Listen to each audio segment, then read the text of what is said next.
He sneered at her with icy cruelty. "You're nothing but a surrogate. Give me the baby and leave." She fell to her knees, tears blinding her, holding the tiny life that was hers alone. 6 years later, the tables turned in ways no one could imagine. But what happens next will leave you completely speechless. The moment he takes his child, the world changes forever. Every secret, every betrayal, every heartbreak comes crashing down, and the truth about love, power, and revenge will shake you to the core.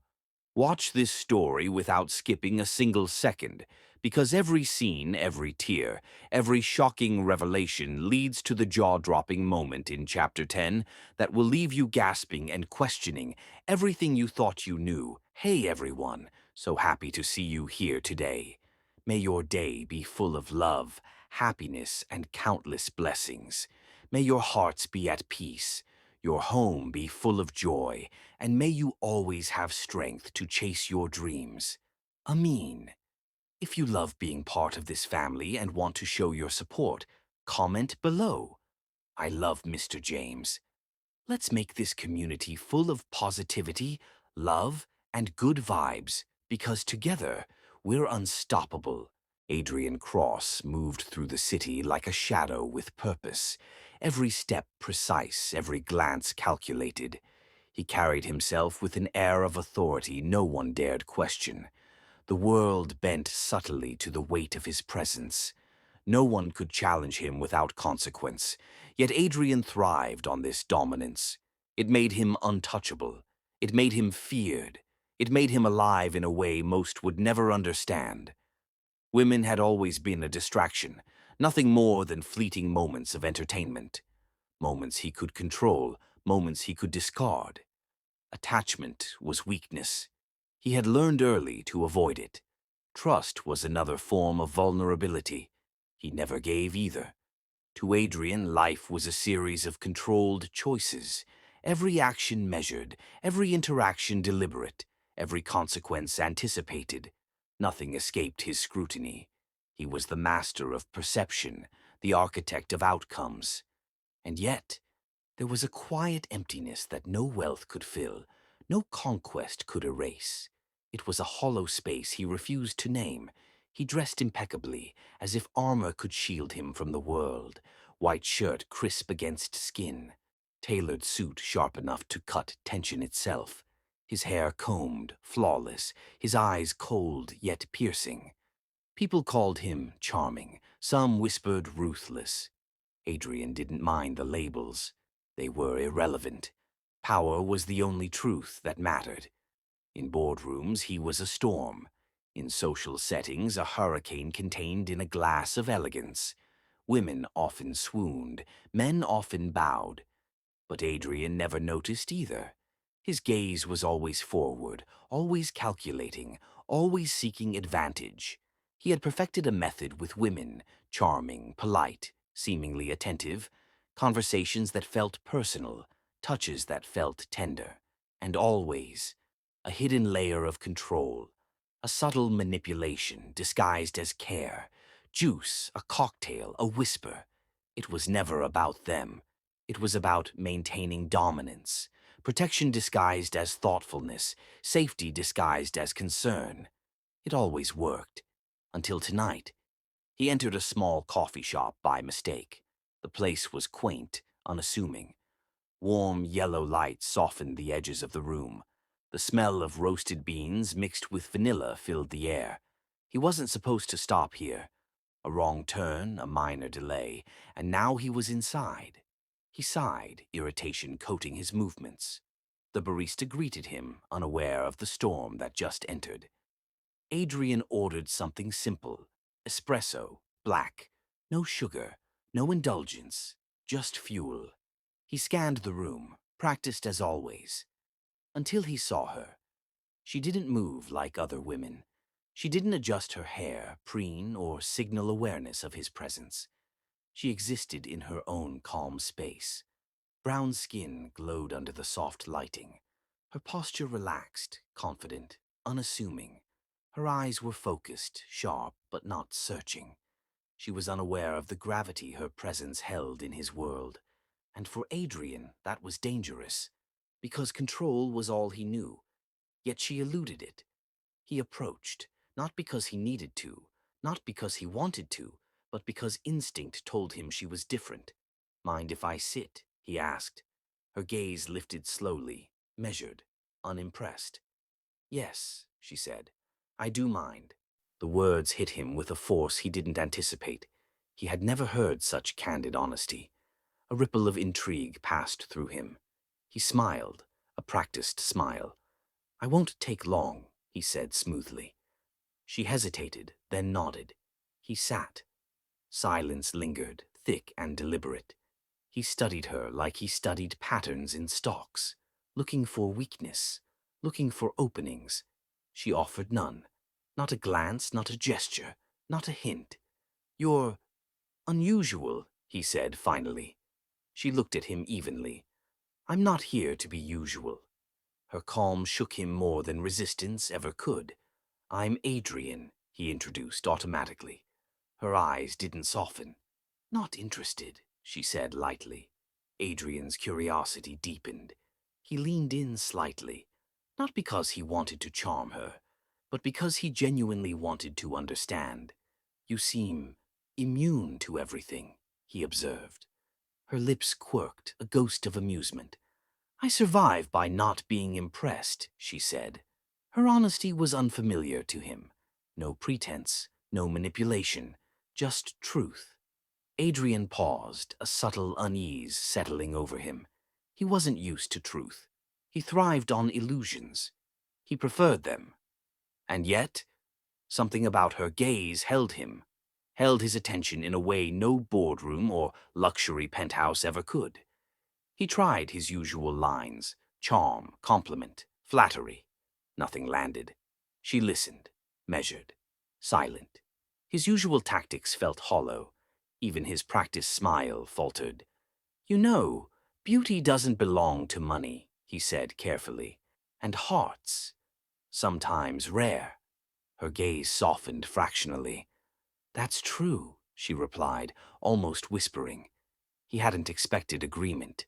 He hadn't expected sincerity. It unsettled him. He wanted to control, to dominate, to own the narrative. Yet she resisted effortlessly. Adrian realized with a flicker of shock. He wanted her anyway, not as conquest, not as a fleeting moment. He didn't yet know why. He had never felt this before. Curiosity, fascination, something unquantifiable. She gathered her belongings. He didn't move to stop her. He felt helpless. No, not helpless. Disarmed. She walked away with that quiet confidence, unknowing she had disrupted him, and Adrian stayed in the chair longer than he intended. Watching, thinking, calculating, but not planning. Something about her escaped prediction, and that frightened him. He hadn't feared unpredictability in years. Yet now, he felt it, an itch in the part of himself he never admitted existed. The man who controlled everything, feared nothing, had met a force he could not contain. He would follow her, of course. He always followed what intrigued him. But tonight, he hesitated. For the first time in a long time. He felt anticipation without control, and it left him exposed, a twitch of doubt in a man who never doubted. That alone was enough to send a thrill through him. He made a choice, a dangerous, irrational choice. He left his table trailing the faint scent of his presence behind him, and for the first time he didn't know how it would end. Because for Adrian Cross, unpredictability was not weakness, it was dangerous. And he had just walked straight into it. He didn't yet realize it. But something had shifted. The equilibrium he relied on was gone, and no amount of money or charm could restore it. He felt a pulse in his chest that had been absent for years, a rhythm that wasn't familiar, and it was both terrifying and intoxicating. Adrian watched her disappear into the crowd. His mind raced, trying to catalog every detail, every nuance, every word, every gesture. She was precise, careful, and utterly unremarkable in appearance, yet remarkable in presence. He didn't understand it. That unsettled him further. He had never needed to understand. Control had always sufficed. Not tonight. Tonight, he wanted understanding, and more than understanding. He wanted proximity. He wanted connection, and that was dangerous. The man who never stayed was staying, even if only in thought, even if only for a fleeting moment. He did not move to intercept her. He did not speak further. He only watched, and felt a stirring that would not leave him, a stir he didn't name, but knew was real. For the first time, control eluded him, and he did not like it. Yet he could not turn away. Something about her presence demanded attention, and Adrian Cross never ignored demands. Not from the world, not from markets, not from anyone, not until tonight. And tonight, someone demanded his attention in a way no one ever had. The world outside the coffee shop continued. Traffic honked. People chatted. The mundane continued, oblivious. Inside, he was different, changed, unmoored. And he felt the tiniest thrill of fear, real, unfeigned. He didn't understand it. And that lack of understanding made it irresistible. Adrian Cross, the man who never stayed, found himself wanting. Wanting something he did not allow himself to want. And she didn't even know. She hadn't looked back. She hadn't noticed him noticing. And that was worse. Worse than if she had, because if she had, he could have reacted, prepared, planned, controlled. Instead, he only watched, and his mind raced. For once, strategies failed, options multiplied, uncertainty enveloped him, and he felt alive, truly alive, and terrified, terrified that he had just encountered someone he could not master, someone who could challenge the very core of who he was. And he wanted her, but not like the others, not as fleeting amusement. He wanted her entirely, and that frightened him most of all. Adrian had always believed control was absolute, but as Ariana disappeared into the crowd, he realized something he hadn't admitted in years. For the first time in his life, he did not know how to possess what he wanted most. Who was this woman who could dismantle a man who never stayed? Adrian couldn't stop thinking about her. Even after leaving the coffee shop, her image lingered. It was not her face alone, not just her smile, subtle and rare. It was her aura, unclaimed, untouched, the kind of presence that made him pause without permission. He walked through the streets in silence, every step measured, every thought racing. He replayed the encounter in his mind, every word she said, every glance, every hesitation. He noticed details he would never notice about other women. The faint curve of her lips, the way her eyes shifted when she analyzed him, the subtle strength in her posture, the fact that she didn't even glance at his expensive watch. She didn't even notice his car parked outside, and Adrian could not comprehend it. She didn't react the way anyone ever did. She didn't respond to his charm or reputation. She wasn't impressed, and that fact alone made her unforgettable. He had met women who tried to match his intensity. Some succeeded temporarily, some failed dramatically. But she didn't try at all. And yet she held him. Not with seduction, not with allure, but with something subtler, something he didn't understand. He wanted to analyze her, dissect her motives, control the narrative. But every attempt failed. She didn't fit the rules, and Adrian hated rules that didn't bend. He needed control, but she wasn't bending, and that realization unsettled him more than he expected. Adrian arrived at his penthouse, towering above the city lights. The space was empty, cold, and predictable.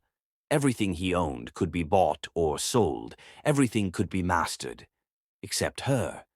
He poured himself a drink, hoping to dull the unrest, but nothing could erase her image. He thought of her words. I'm not here to be usual. The simplicity, the honesty, it was a blade against his practiced armor. He sat in his chair and allowed a rare, private pause. The man who never stayed was thinking of staying, and that was terrifying. He had spent years avoiding attachment, avoiding vulnerability, avoiding mistakes.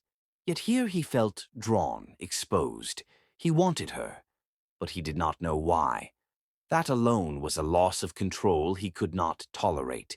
He began planning, always planning. Every move calculated. He would find her. He would learn her world. He would understand her. And then he would decide. But the desire was already beyond decision. It was urgent. It was uncontainable. 2 days later, Adrian returned to the same coffee shop. He had timed it, expected her here at this hour. He entered, scanned the crowd, and she was there. Same table, same book, same quiet aura. She looked up and saw him. No fear, no excitement, nothing. Just her eyes, calm, observing. "Back so soon?" she asked, not hiding the hint of amusement. Adrian allowed a small smile. "I didn't expect to be back either," he said. She tilted her head slightly. "And yet, here you are." Her words were both challenge and invitation. He liked that. He leaned in, not aggressively, but with intent. "You have a way of staying unbothered," he said. "It's unusual." She met his gaze without flinching. "I've learned that most men don't handle honesty well," she replied. He paused. Most men never noticed. She noticed. He couldn't hide anything. Not his presence, not his aura, not the pull he felt toward her. And it was disconcerting. Ariana closed her book. Not hurriedly, but deliberately. It was a silent assertion of her space.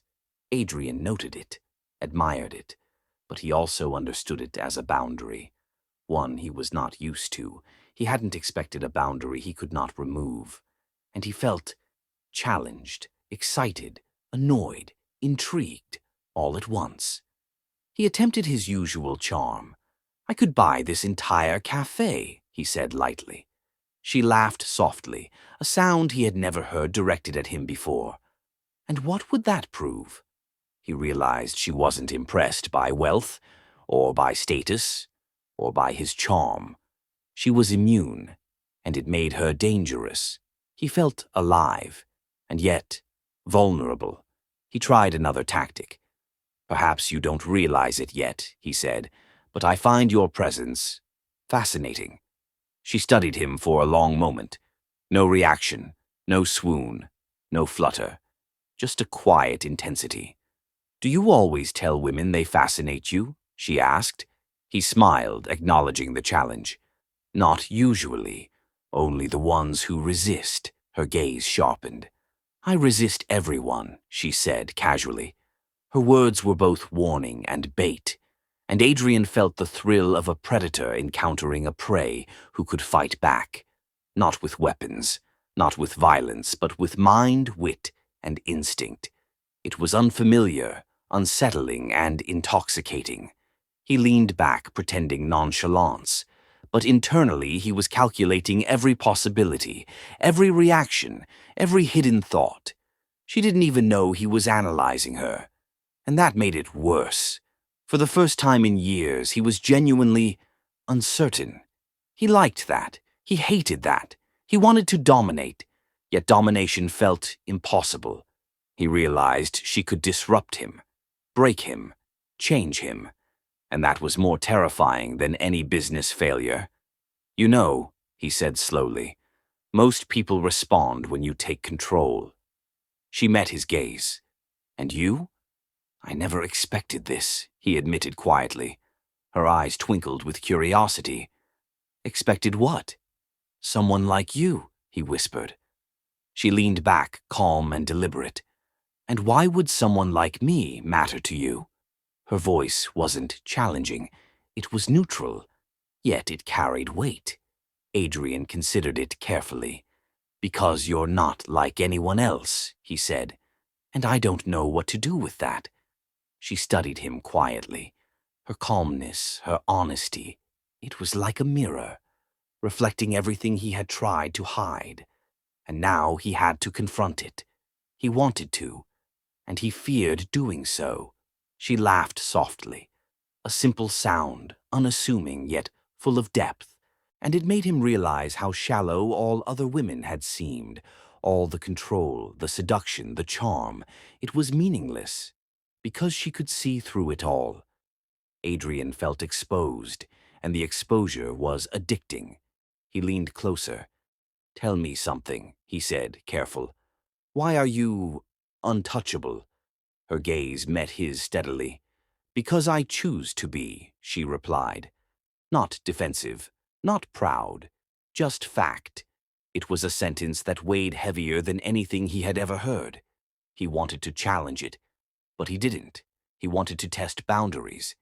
Yet he respected them, and that contradiction intrigued him further.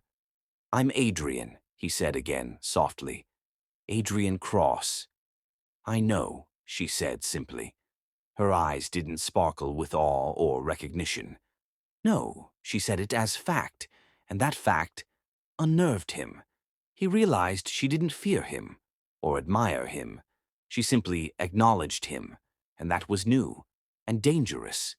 He felt a flicker of emotion he rarely admitted, a spark of something human, something uncalculated, something vulnerable, and he hated it. Yet he wanted more. He wanted to unravel her, not destroy her, not possess her, but understand her, and hold that understanding.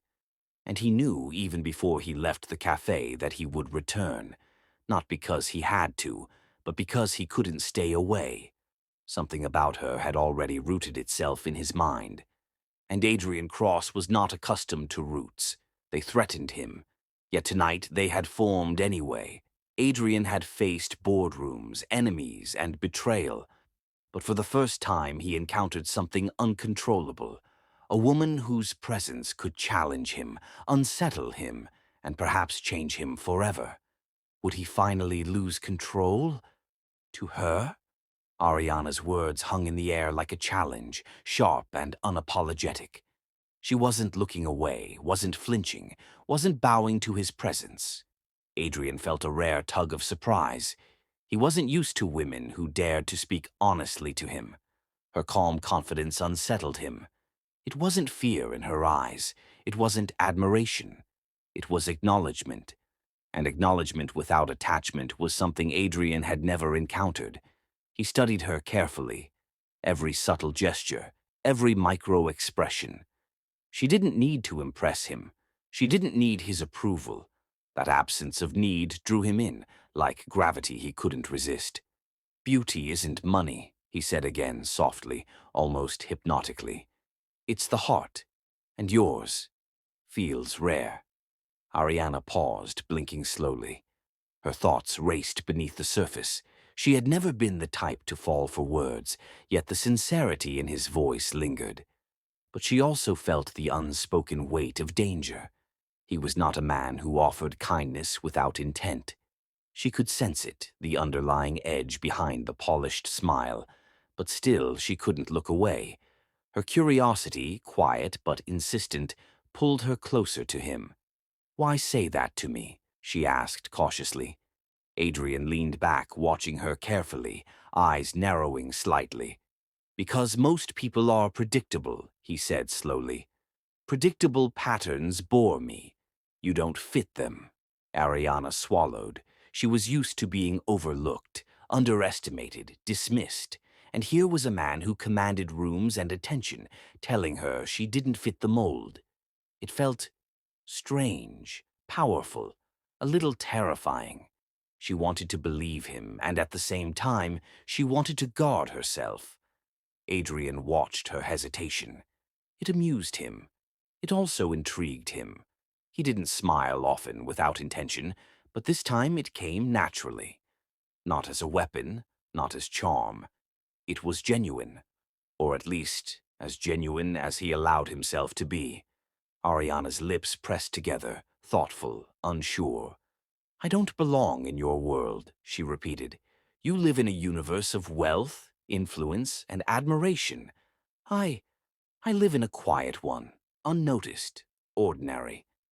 Adrian's gaze softened, but a spark of challenge remained.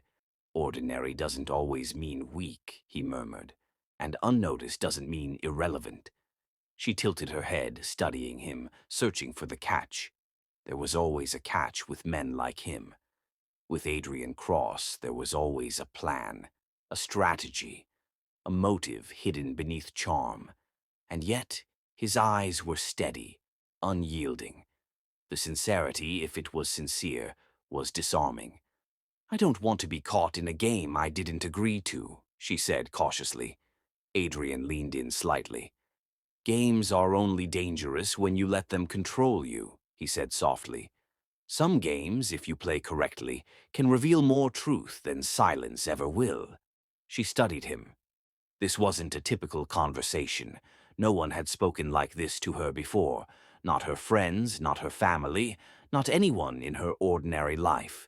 Her heart beat faster, quietly, silently. She wasn't sure if it was fear or curiosity, or something dangerously close to desire. Adrian watched her eyes flicker, subtle movements he noted like data points. He liked her intelligence, her caution, her dignity. It was rare to find someone unshaken by his presence. And more than rare, it was challenging. He didn't know if he liked that about her or feared it. "Tell me about yourself," he said gently. "No embellishments, no performance. Just you." Ariana hesitated, measuring her words. She had lived a life where truth was often punished. She had learned to filter, to protect herself. But there was something in him that made her want to speak openly. "I'm Ariana," she said finally. 25, I work. I live quietly. I don't ask for attention, and I certainly don't belong in your world." Adrian nodded slowly, absorbing every syllable. She didn't flinch. She didn't apologize. She didn't try to impress. She simply existed. And in that existence, she had claimed a space Adrian had never known could be claimed. "Do you fear losing your independence?" he asked, softly, almost like a whisper. She raised an eyebrow, intrigued by the question. "Of course I do," she said honestly. "Independence is survival. Losing it is surrender." Adrian considered that. Few spoke with such clarity about themselves, so directly. Most were hesitant, guarded, fake. She was neither. He liked that, and it made him want to draw her closer. Yet a part of him wanted to retreat, because the intrigue, the pull, was dangerous. He wasn't a man used to losing control, and already he felt it slipping. He shifted slightly, testing her reaction. "I admire your honesty," he said, "and your caution. They're rare." Ariana didn't respond immediately. She was wary of praise, knowing it often carried hidden strings. "You admire me," she said finally. "But you don't know me." Adrian's eyes locked with hers. "I want to know," he said simply. Not the usual words, not the usual seduction. Something deeper, almost unguarded, escaped him. Her pulse quickened. Not fear, not attraction exactly. Something undefined. "You're different from anyone I've met," she said softly, "and I don't know if that's safe." He smiled faintly, acknowledging the truth in her words. "Safe rarely teaches you anything worth knowing," he murmured. Ariana's lips pressed together, caught between caution and curiosity. Adrian noticed, quietly savoring her subtle hesitations. It wasn't the thrill of conquest he usually felt. It was a rare and unsettling tug at something buried inside him, something human, something he tried long ago to bury. He wanted to explore it, understand it, perhaps control it, but not destroy it, and the paradox excited him. She was both a challenge and a mirror. He realized that for the first time, power alone could not influence her. Not charm, not money, not reputation, and that realization thrilled and terrified him in equal measure. She laughed softly, quietly, a sound free of pretense. It made him aware of how monotonous all other sounds had been in his life. He wanted to hear it again and again, but he didn't dare say so. He merely studied her, silent, intent. She didn't perform for him. She didn't cater to him. And that made him want her more than he expected. "You are frustratingly honest," he said after a pause. She raised her eyebrows, almost amused. "And yet, here you are, listening." "I listen when someone commands it," he replied. "Not by authority, but by magnetism." And the pull was undeniable, even to him. Her eyes softened fractionally, an unspoken acknowledgement of his persistence. Yet she maintained her boundaries. Firm, elegant, rare. He was captivated and frightened. He rarely felt either. "I wonder," he murmured almost to himself, "what would happen if someone like you chose to stay in my world?" Her gaze met his, steady, unwavering. "You think I would belong?" she asked softly. He didn't answer immediately. He didn't know. He only knew he wanted to find out.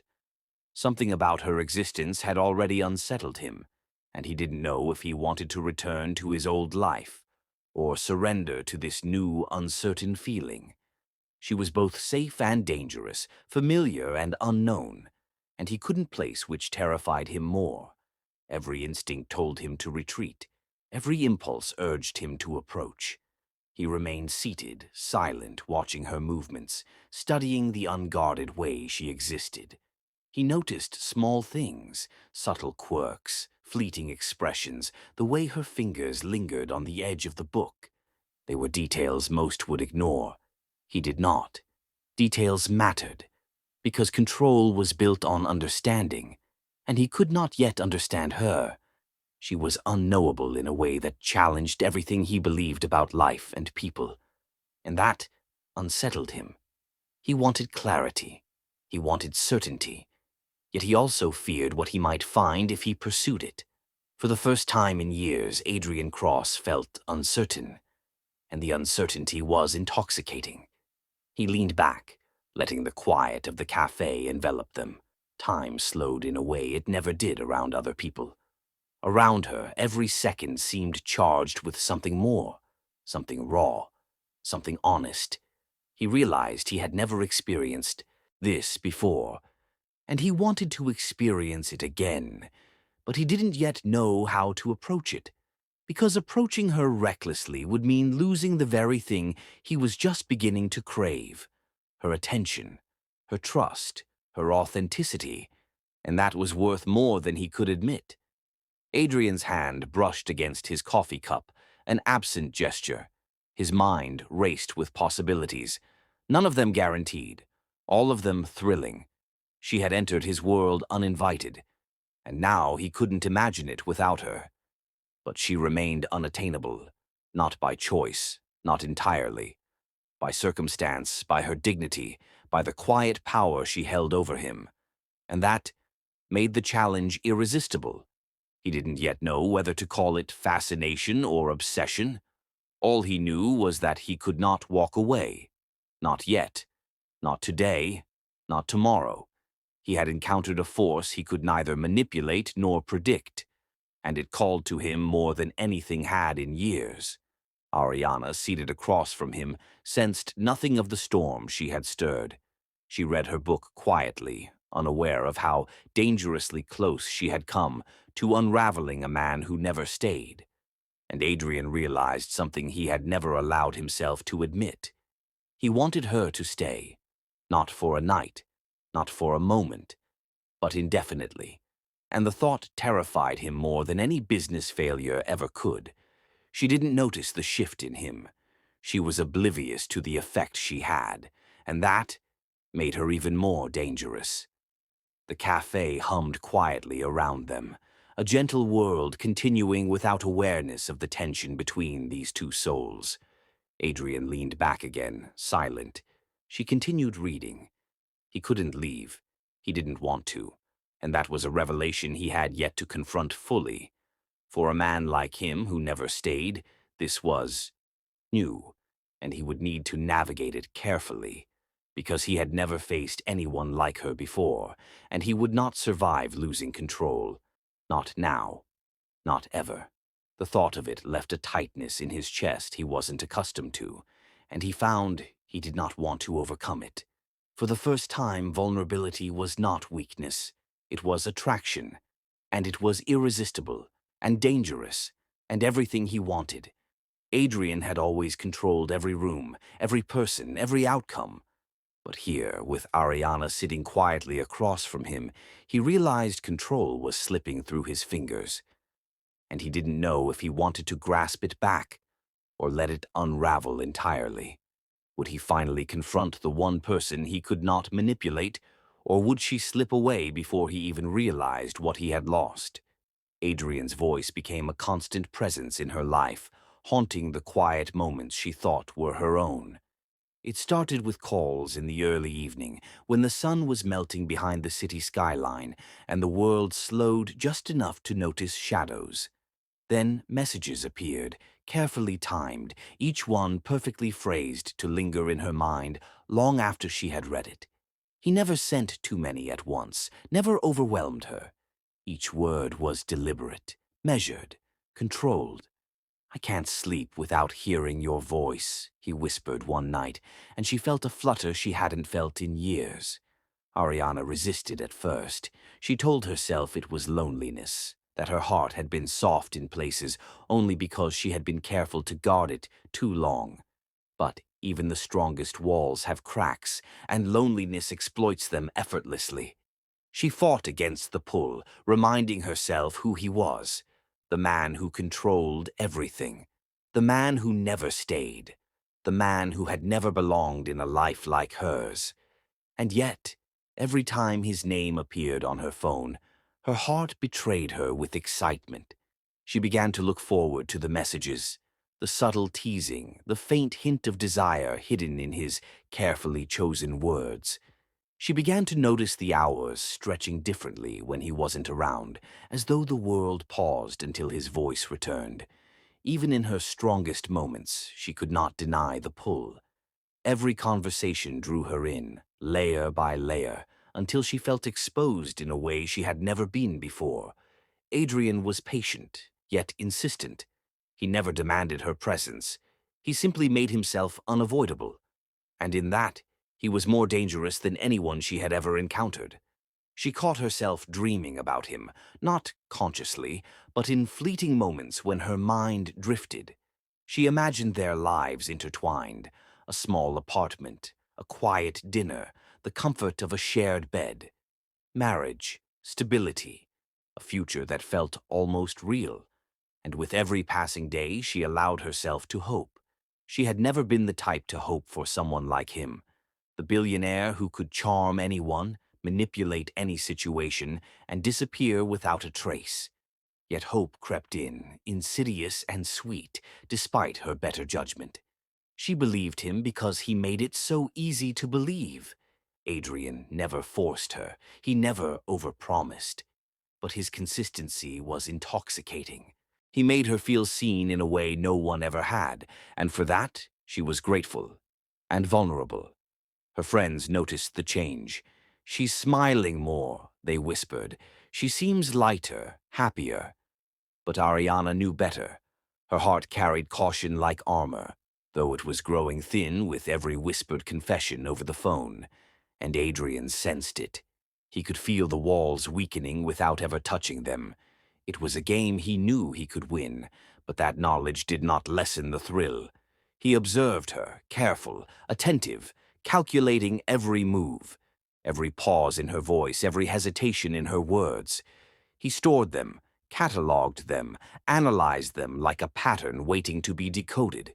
And yet, for all his precision, there was a moment when he paused, a rare flicker of something he never admitted to, hesitation. He had never been caught off guard by a woman before, not like this.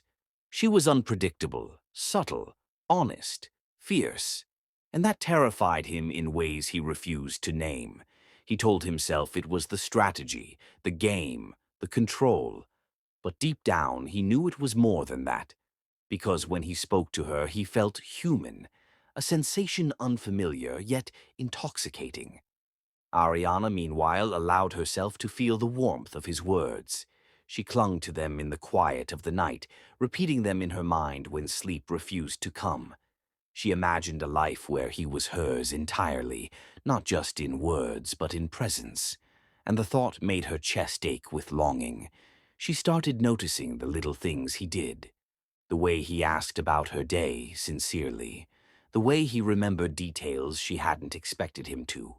The quiet attentiveness, the subtle gestures that hinted at care beneath the surface. It was intoxicating. She believed in the story he was weaving, unaware of the gaps, the silences, the plans he had carefully concealed.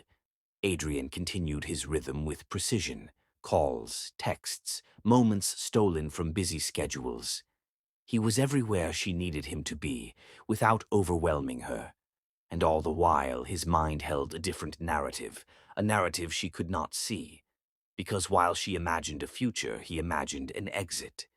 The nights spent together, the laughter, the whispers, the carefully cultivated intimacy, all part of a calculated plan.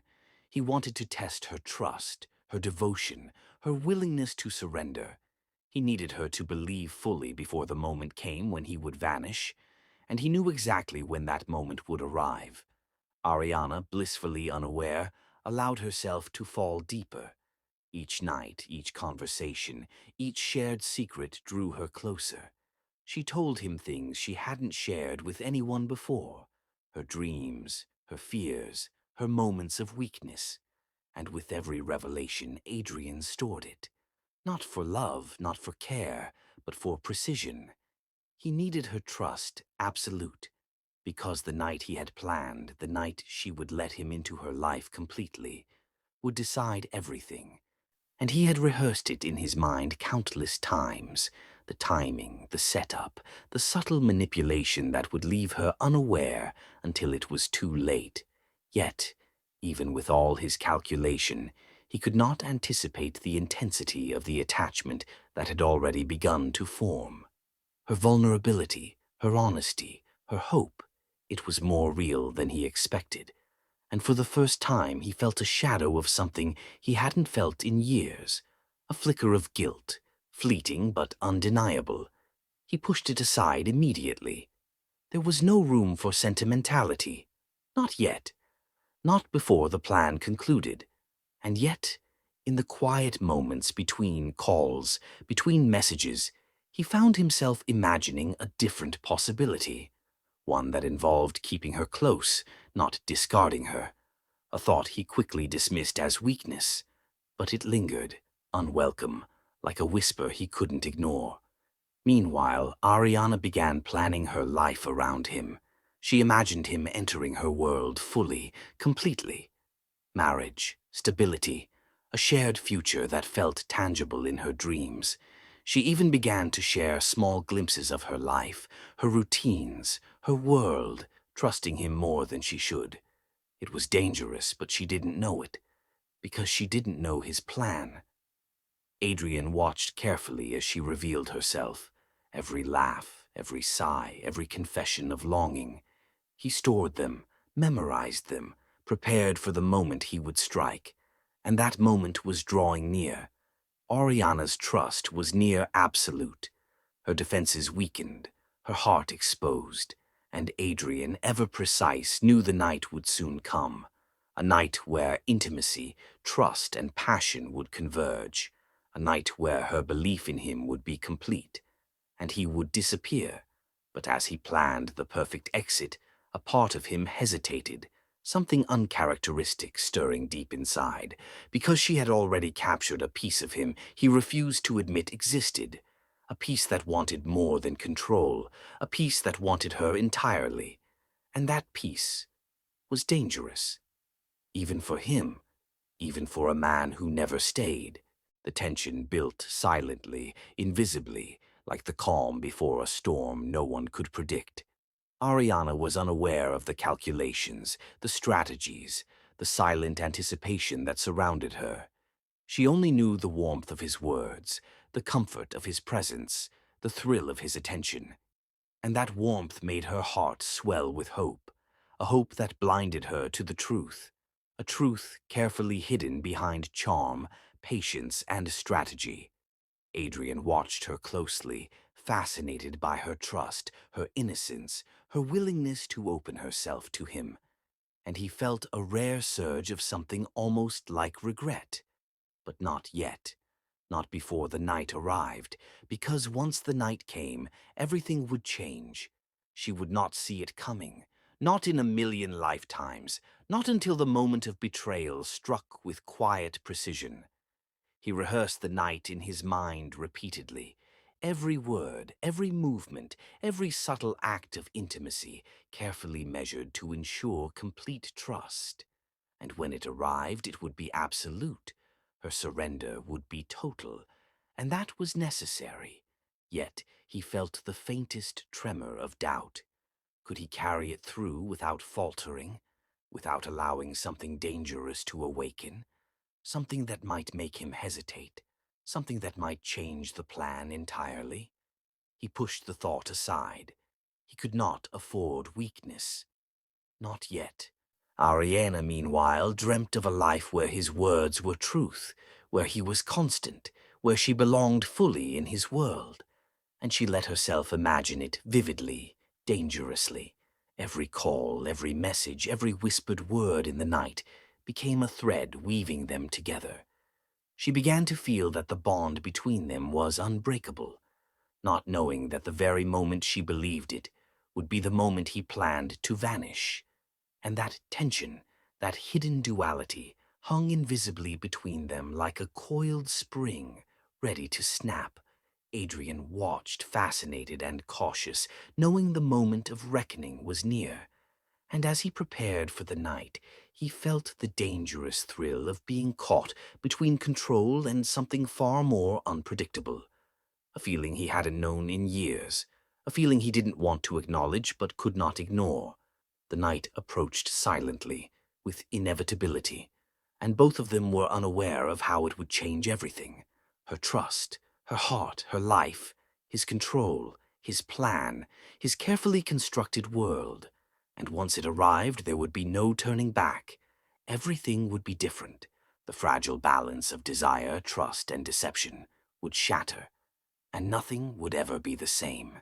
Every message she had believed in, every word she had treasured, every heartbeat of hope, all would converge in a single night of unforeseen consequences. Adrian felt the pull of anticipation, his pulse quickening despite years of control. Ariana felt the gentle thrill of trust, her heart swelling in quiet hope. And neither knew how fragile that moment truly was. Because the night was coming, the night where belief and betrayal would collide, and the outcome would leave them both irreversibly changed. Ariana had finally trusted him completely, opened her heart entirely. But Adrian, the man who never stayed, had a plan hidden in the shadows, and the night she believed in him most would decide whether her love would be rewarded or shattered forever. Would the trust she placed in him survive the storm he had prepared, or was it already too late? The night began like any other, but with a dangerous difference. Adrian was no longer calculating. No strategy, no hidden tablet, no careful charm to mask intent. Desire ruled him entirely. He entered her apartment with the confidence of a man accustomed to control. But there was no plan tonight, only instinct. Ariana felt it immediately, a subtle shift in his aura. He wasn't holding back. He wasn't measured. He was all fire, all hunger, all intensity. She felt herself drawn in, heart beating faster, senses alive in a way that scared her. He studied her as she moved, noticed the curve of her shoulder, the glint of her eyes, the subtle grace in her posture. Every detail was a temptation, every gesture a promise, and she was utterly unaware of the storm about to unfold. He whispered words she had never heard him say, not scripted, not controlled, raw, truthful in its danger. "You don't know what you do to me," he murmured, brushing hair from her face. She shivered, both from fear and the thrill of his proximity. She wanted to resist, but every instinct screamed against resistance. He leaned closer, voice low and compelling. "Tonight, nothing else matters," he said. And for once, I don't care about control. Her pulse raced. She felt her defenses crumble. And for the first time, she believed completely in the illusion of him. The illusion that he wanted her for more than a night. That he could be trusted. That he could stay. One night became two, unnoticed, lost in the haze of passion and whispered confessions. Two became three, every moment more intoxicating than the last. She allowed herself to be vulnerable. Her heart opened, unguarded, fully exposed.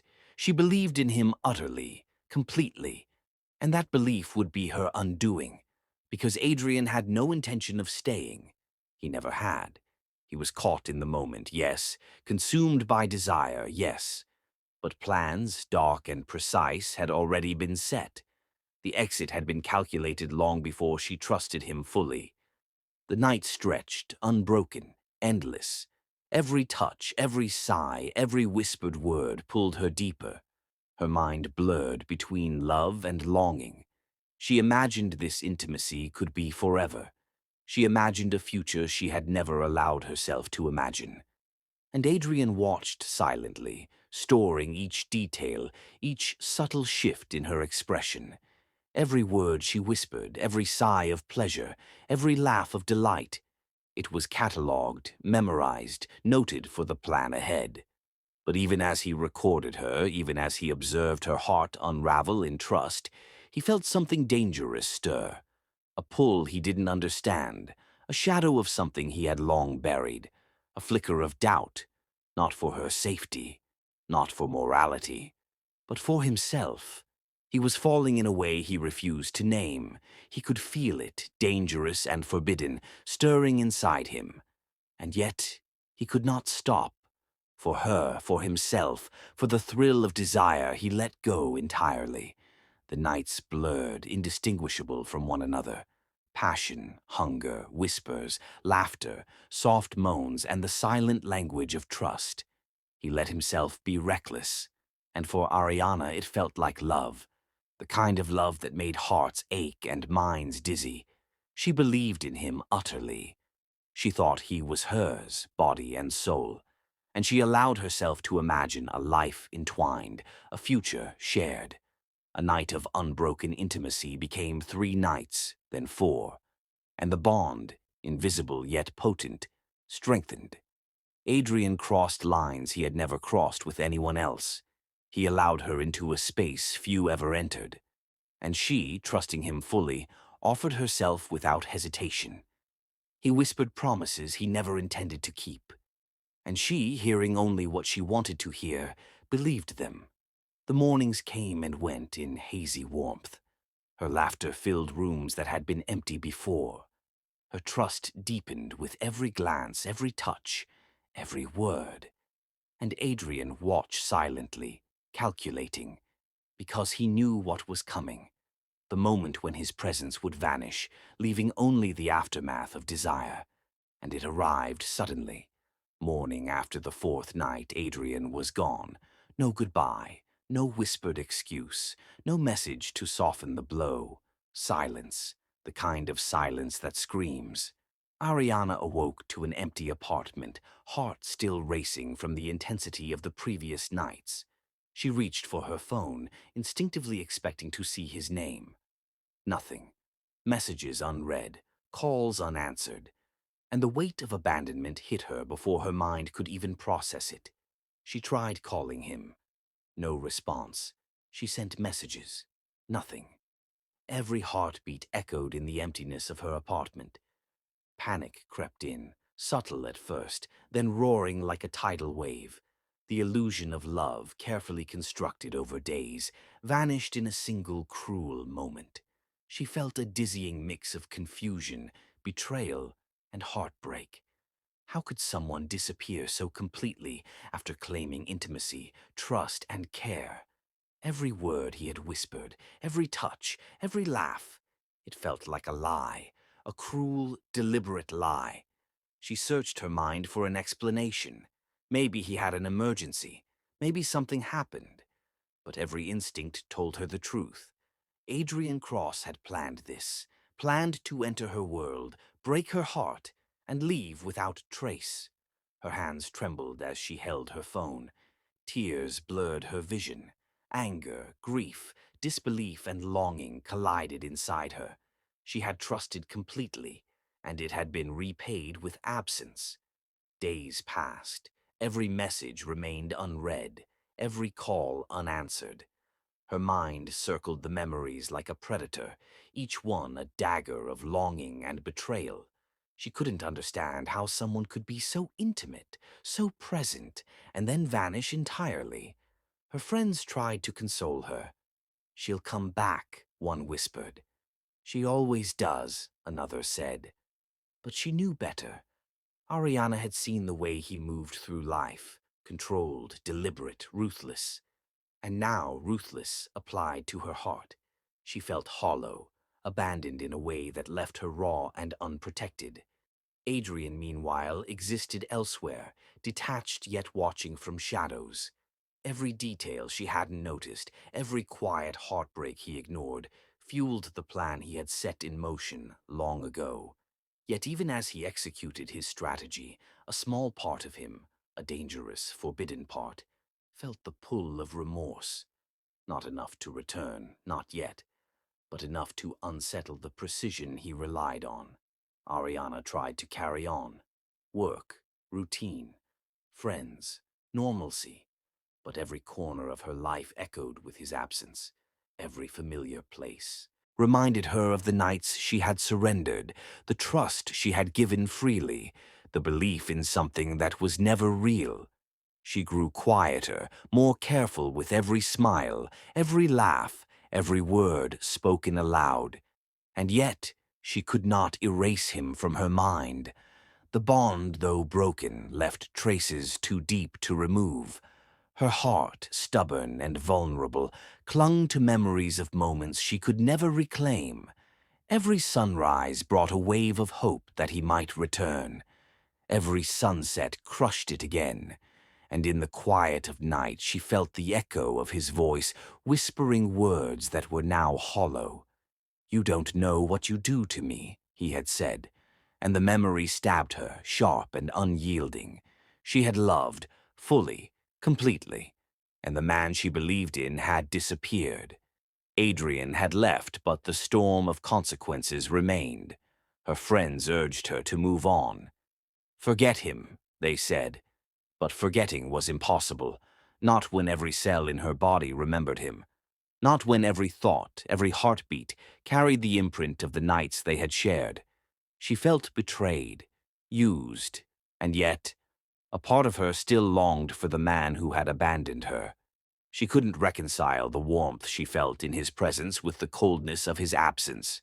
Her nights became haunted with dreams of him, dreams that blurred between reality and memory. She would wake with a pang, hoping against hope that it was only a dream. But the emptiness remained, and as the days turned to weeks, the wound deepened. Ariana began to notice the world differently. Faces she had ignored before now seemed sharper, more aware. Every sound, every gesture reminded her of him. The city itself felt hollow, echoing the void he left behind. She tried to keep busy, to fill the silence with motion. But Adrian's absence was like gravity, pulling her back into memories she could not escape. And with every thought, every memory, the truth grew heavier. He had never intended to stay. Every word, every night, every whispered promise, just a carefully crafted lie. Her trust had been complete. Her heart had been given freely, and the man she had believed in had vanished like smoke. But love, even abandoned, doesn't die easily. It festers, it lingers, it grows. And Ariana was about to discover that some wounds, once inflicted, could change a life forever. Ariana's heart was shattered, trust betrayed, and nights haunted by absence. But in the silence of his departure, something unexpected began to grow. A strength born from love abandoned, a fire she didn't yet understand.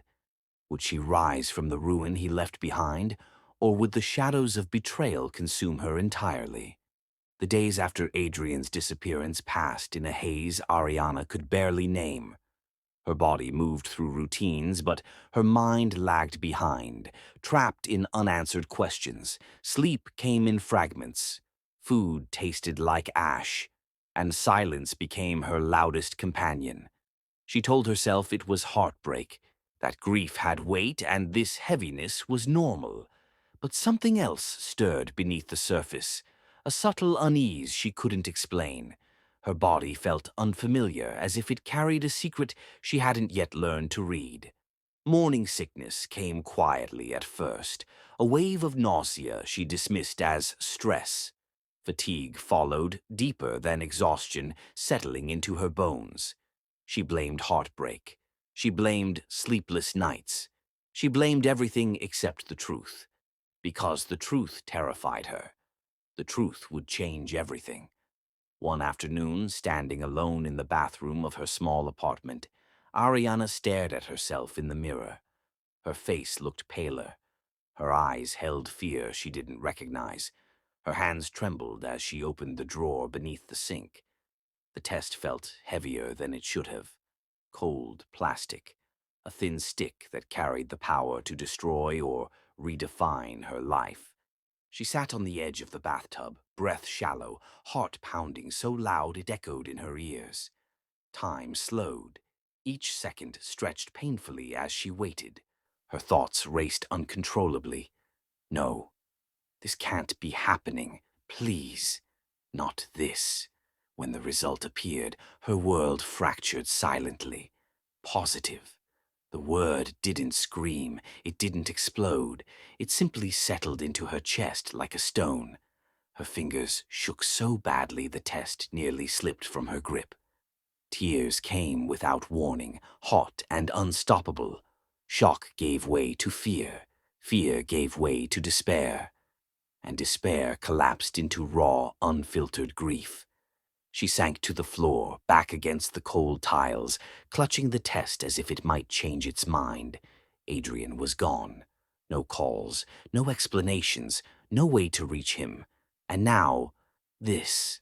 A life growing inside her, conceived in trust, abandoned in silence. She pressed a hand to her stomach instinctively, a protective gesture she didn't even realize she made. Her breath hitched. "I'm alone," she whispered to the empty room. The words tasted bitter. She knew she couldn't hide it forever. And when she finally told her parents, the reaction shattered what little strength she had left. Her father didn't raise his voice. He didn't need to. Disappointment weighed heavier than anger. "You've ruined us," he said, eyes cold, distant. "Do you know what people will say?" Her mother cried openly, hands trembling, voice sharp with panic. "This shame will destroy our family." "End it," her mother pleaded. "Abort it." The word sliced through Ariana like a blade. Abort it. As if the life inside her were a mistake to be erased, as if pain could be undone so easily. Her knees buckled. She fell to the floor, sobbing, chest heaving as years of obedience, sacrifice, and silence crashed down on her. "I'll die before I kill my child," she whispered, voice breaking. Her parents stared at her as if she were a stranger.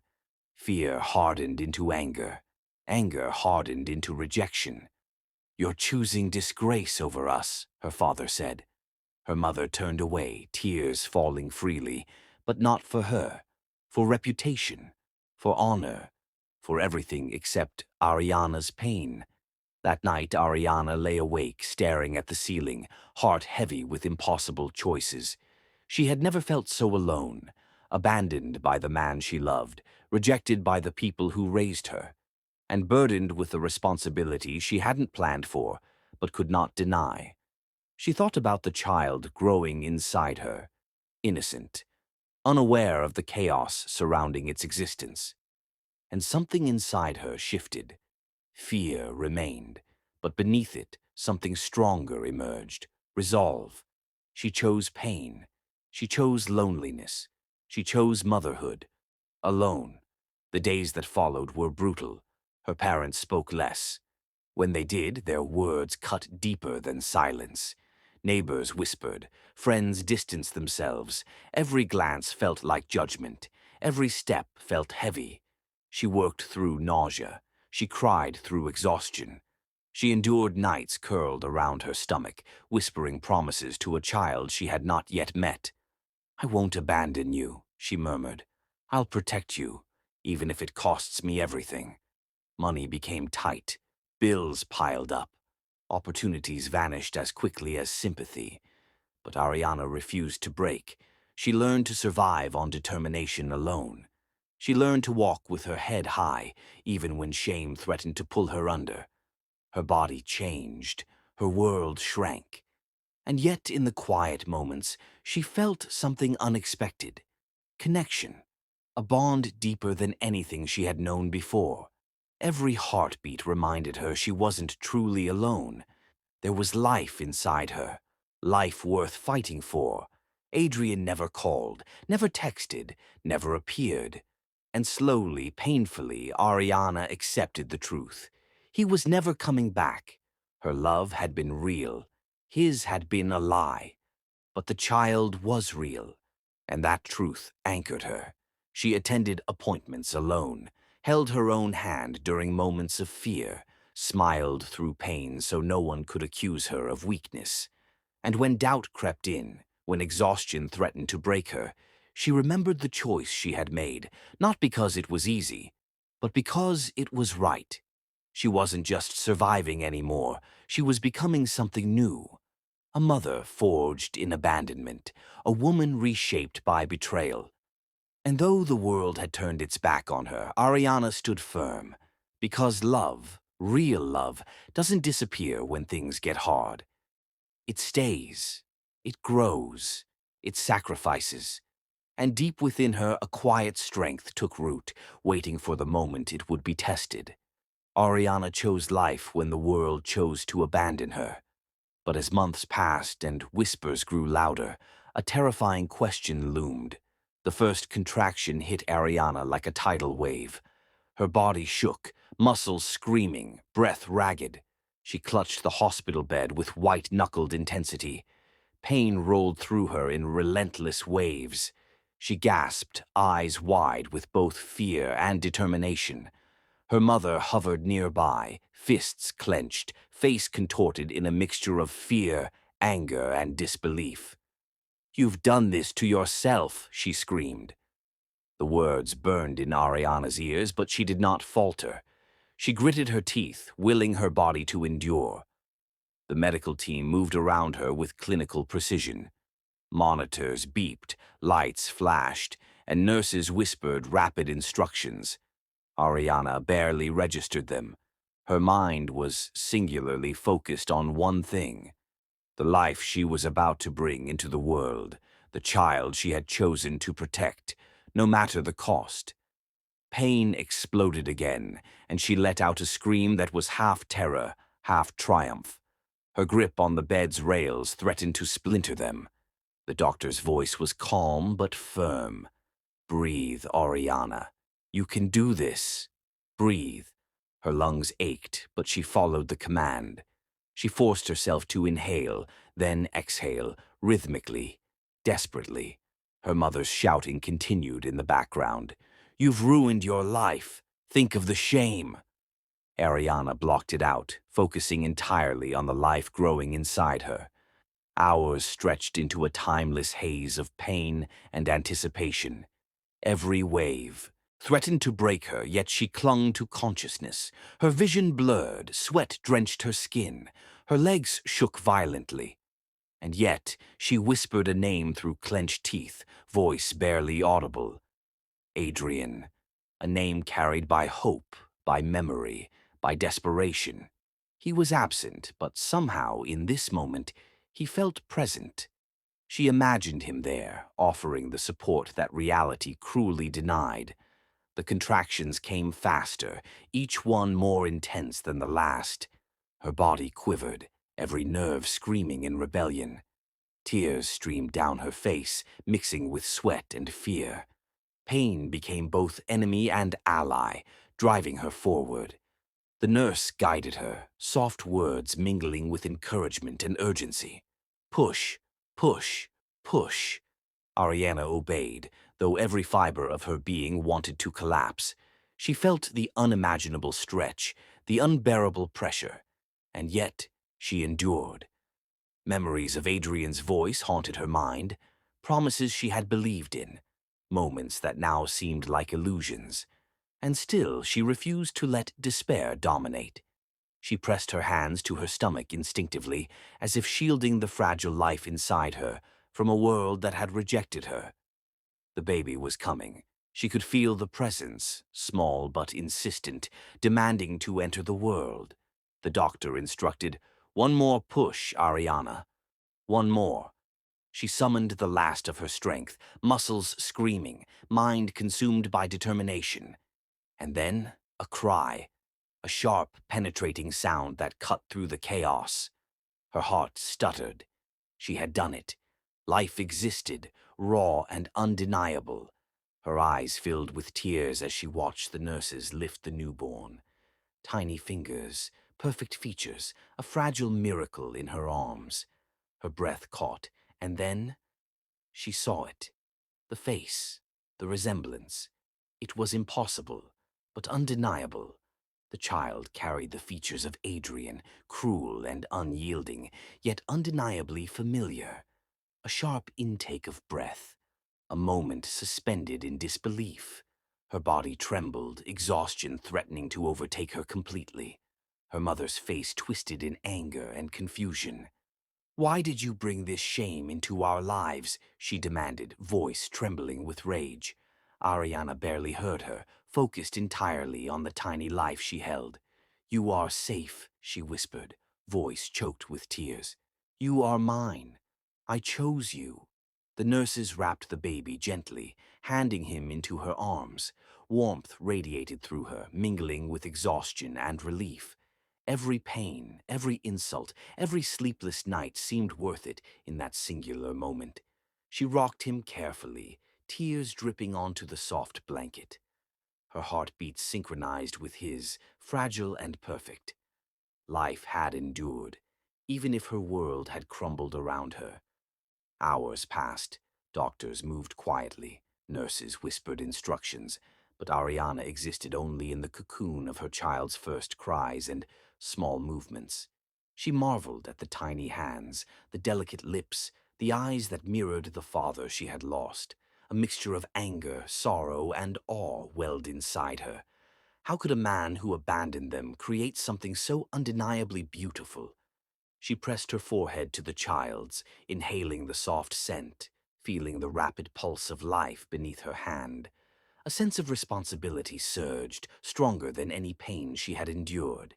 This child, innocent and perfect, depended entirely on her, and she would not fail. Her mother continued to rail in the background, but Ariana ignored it. This was her moment. She had chosen life when the world told her to destroy it. She had chosen courage over fear. She had chosen motherhood over despair. And now, holding the baby, she understood the depth of her own strength. Hours passed. Exhaustion became a dull hum beneath the elation and fear. The nurses left them alone briefly, allowing mother and child to bond. Ariana whispered promises, small and sacred, into the child's ear. "I will love you, always, no matter what." She traced his tiny fingers with her own, marveling at the miracle of creation. And then the fear returned. The child carried the unmistakable features of Adrian, a man who had betrayed her, abandoned her, disappeared. What did that mean for the boy's future? What did it mean for her? Questions rose like dark clouds, but Ariana silenced them, focusing on warmth, life, love. The cries, the small hiccups, the gentle sighs. They were enough. But even in joy, uncertainty loomed. Adrian might never know. Or worse, what if he returned? Would he claim the child? Would he recognize the resemblance and take what she had fought so hard to protect? Her mind raced, torn between exhaustion and fear, love and anger, hope and despair. She kissed the child's forehead softly. "I will protect you," she vowed silently, even if the world turned against her. even if the father never returned, even if she faced it all alone. She stared at his face again, small and perfect, carrying the legacy of a man who had left her shattered. And she wondered, with both dread and longing, whether fate would ever force their paths to cross again. Would Adrian see the boy he unknowingly created? Would he recognize the consequences of his abandonment? Her pulse quickened with the thought. Fear mingled with a strange anticipation. For now the baby was safe. Her arms cradled him as if shielding him from every possible danger. Hours bled into night. The hospital room fell quiet except for the soft whimpers of the newborn. Exhaustion weighed down her eyelids, but she could not sleep. Not yet. She traced tiny patterns on his back, whispered stories she had imagined for him, promises she swore to keep. And in the quiet she allowed herself a rare thought of hope. Hope that maybe one day father and son would meet. But fear remained stubborn and cold, for Adrian had never stayed before. Why would he start now? She shivered despite the warmth, realizing that the life she held was precious but vulnerable. She would fight for him, fight to shield him from a world that had already hurt her, fight to give him a life filled with love, even if it came from her alone. And deep inside, a quiet question gnawed at her. Would the man who abandoned her ever face what he had created? Would he ever see the son he never wanted, but had given life to? The night stretched on, silent except for the soft rhythm of infant breathing. Ariana's hands never left him. She whispered again, name and promise mingling, heart full of fear and fierce resolve. "I will be enough," she vowed. "I will protect you from everything, even him." But fate, unpredictable and cruel, was never far behind. Even as she imagined life unfolding quietly with just the two of them, she could feel the shadow of the man who had abandoned them lingering. Every instinct screamed that nothing would remain peaceful for long. Every heartbeat carried the memory of betrayal. Every small movement of the child reminded her of the life she had lost to Adrian's absence. And deep in the back of her mind, the chilling awareness grew. He might return, not for love, not for them, but for the consequences he had never considered. The weight of inevitability pressed down silently. She whispered one more time, voice trembling, "I will face whatever comes. I will protect you." And the child, tiny and innocent, cooed softly, unaware of the storms ahead. Outside, the night deepened, the city slept, but fate was stirring. And somewhere far away, Adrian's world was about to collide with the life he had abandoned, a world that he could no longer control. And Ariana, holding her son for the first time, felt a shiver of both fear and anticipation. A baby boy now carried Adrian's face, his existence undeniable. But as Ariana held him, exhausted yet defiant, a question hung in the air like a storm about to break. Would fate ever bring father and son face to face? And if it did, would it bring salvation or devastation? 6 years passed like whispers in the wind, carrying with them quiet strength and unspoken battles. Ariana had changed. She walked differently now, shoulders squared, back straight, eyes sharper. The world had tried to break her, but she had endured. She endured for Eli. Every morning she rose before dawn, preparing breakfast with meticulous care. She watched him sleep for a few extra minutes, tracing his face with gentle fingertips. Eli was her anchor, her reason to breathe when the nights had once threatened to drown her. She whispered his name softly, almost like a prayer. Eli.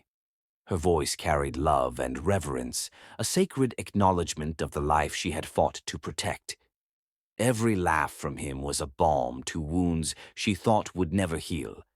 Every stumble, every question, every innocent complaint reminded her of what mattered. She had built a small life, modest and quiet, but full of warmth and honesty. The walls of her apartment were filled with pictures, Eli's first steps, first smile, first words. a life growing and flourishing, untouched by Adrian's absence. Yet shadows of the past lingered. Every so often she would pause mid-task, thoughts drifting to him, the man who had taken so much and given her a child she loved more than life itself. She never hated him. Hate would have consumed her, and she had no room for that. She loved fiercely but carefully. Her heart had learned to armor itself, yet remain open for the boy who needed her entirely. Eli's laughter echoed in the apartment as she prepared breakfast one morning. The sound wrapped around her heart like sunlight. She smiled genuinely, warmth filling the small space. Yet, beneath it, the ghost of a question remained. Would he ever return? Would Adrian ever know the life he had created, the boy he had left behind? Eli tugged at her hand, pointing to a drawing on the table.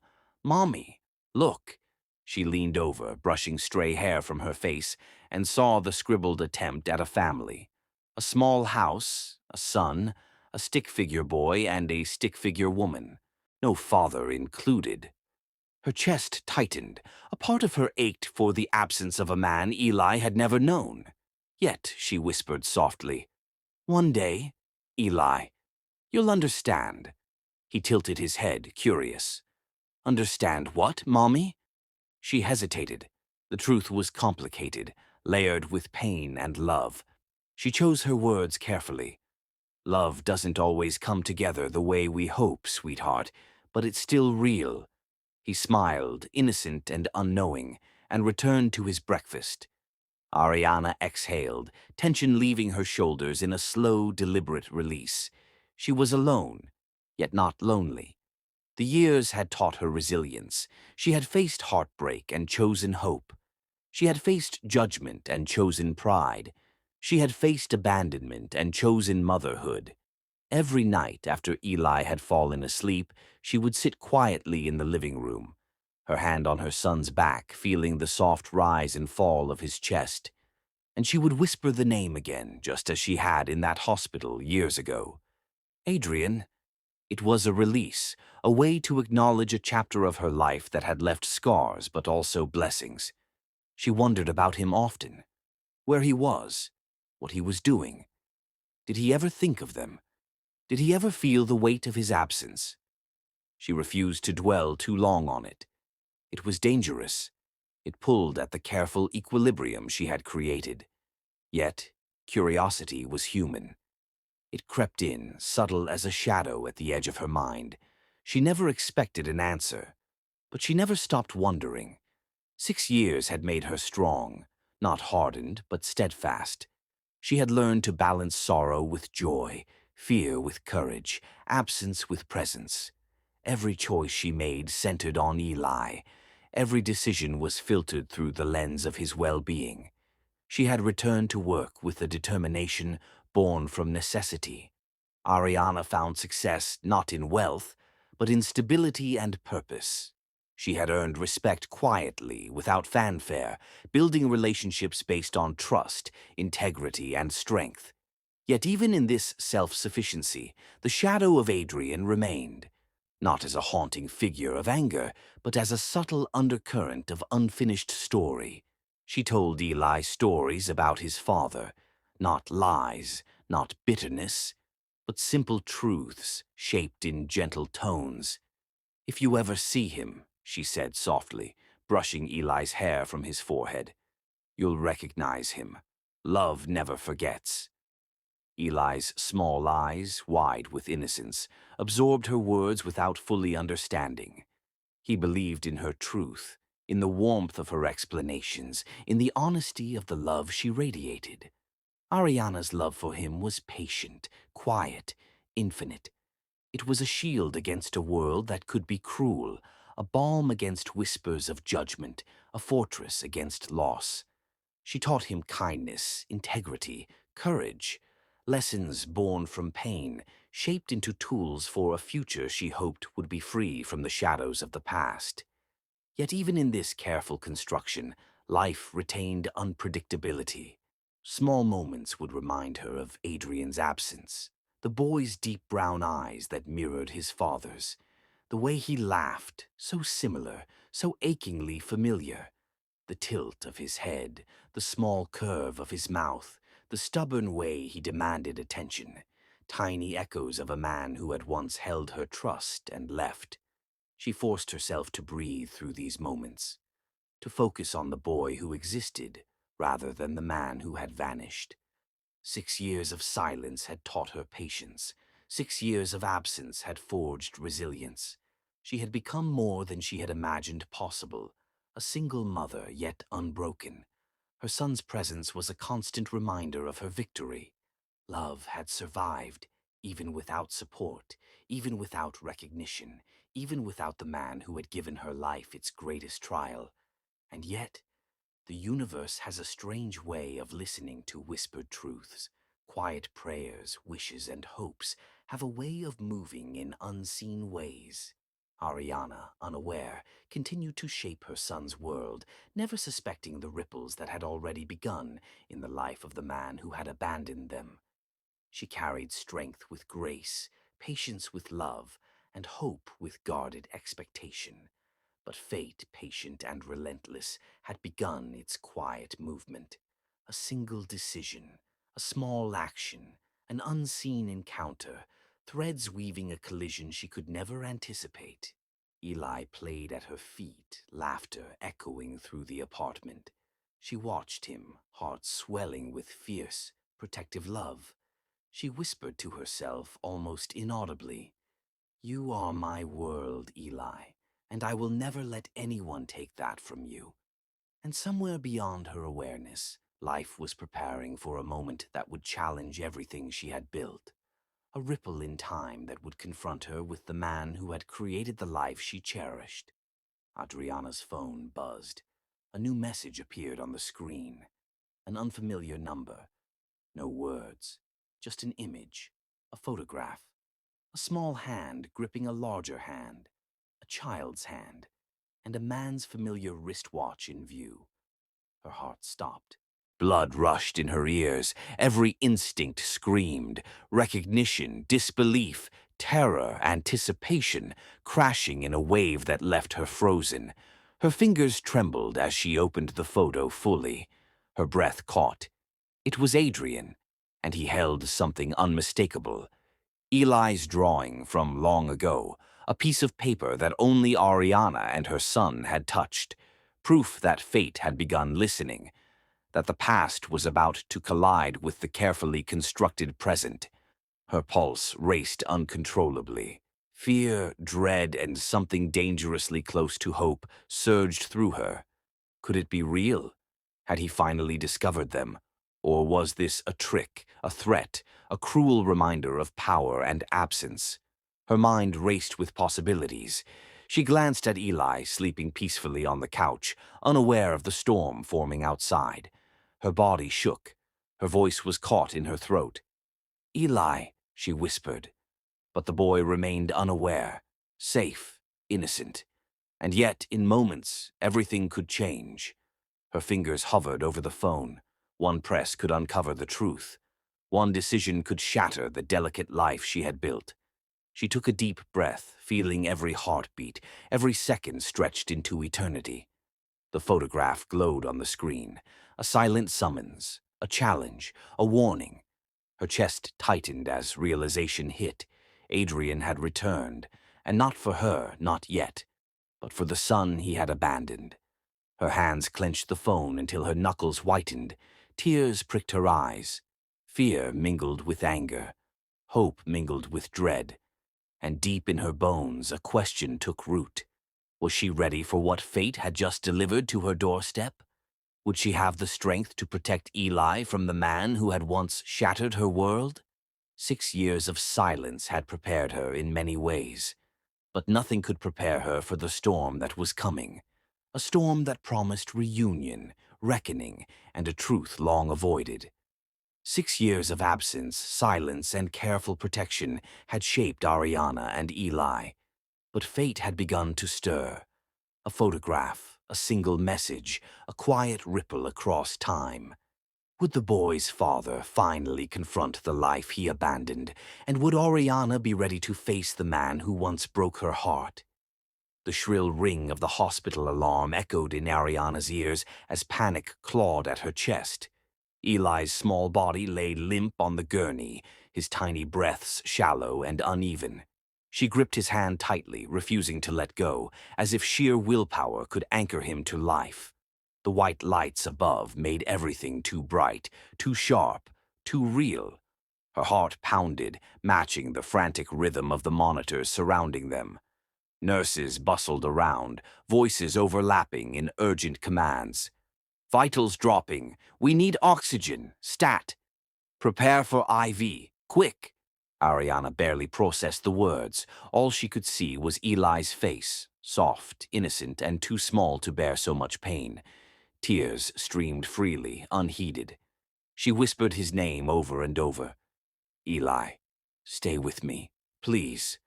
Her voice cracked, hoarse from desperation, and then she heard the doors swing open, a sound she would never forget.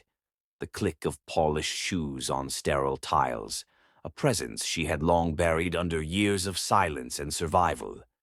Adrian Cross, the man who had abandoned her, who had disappeared for 6 long years, strode in, confident, handsome, dangerous, and not alone.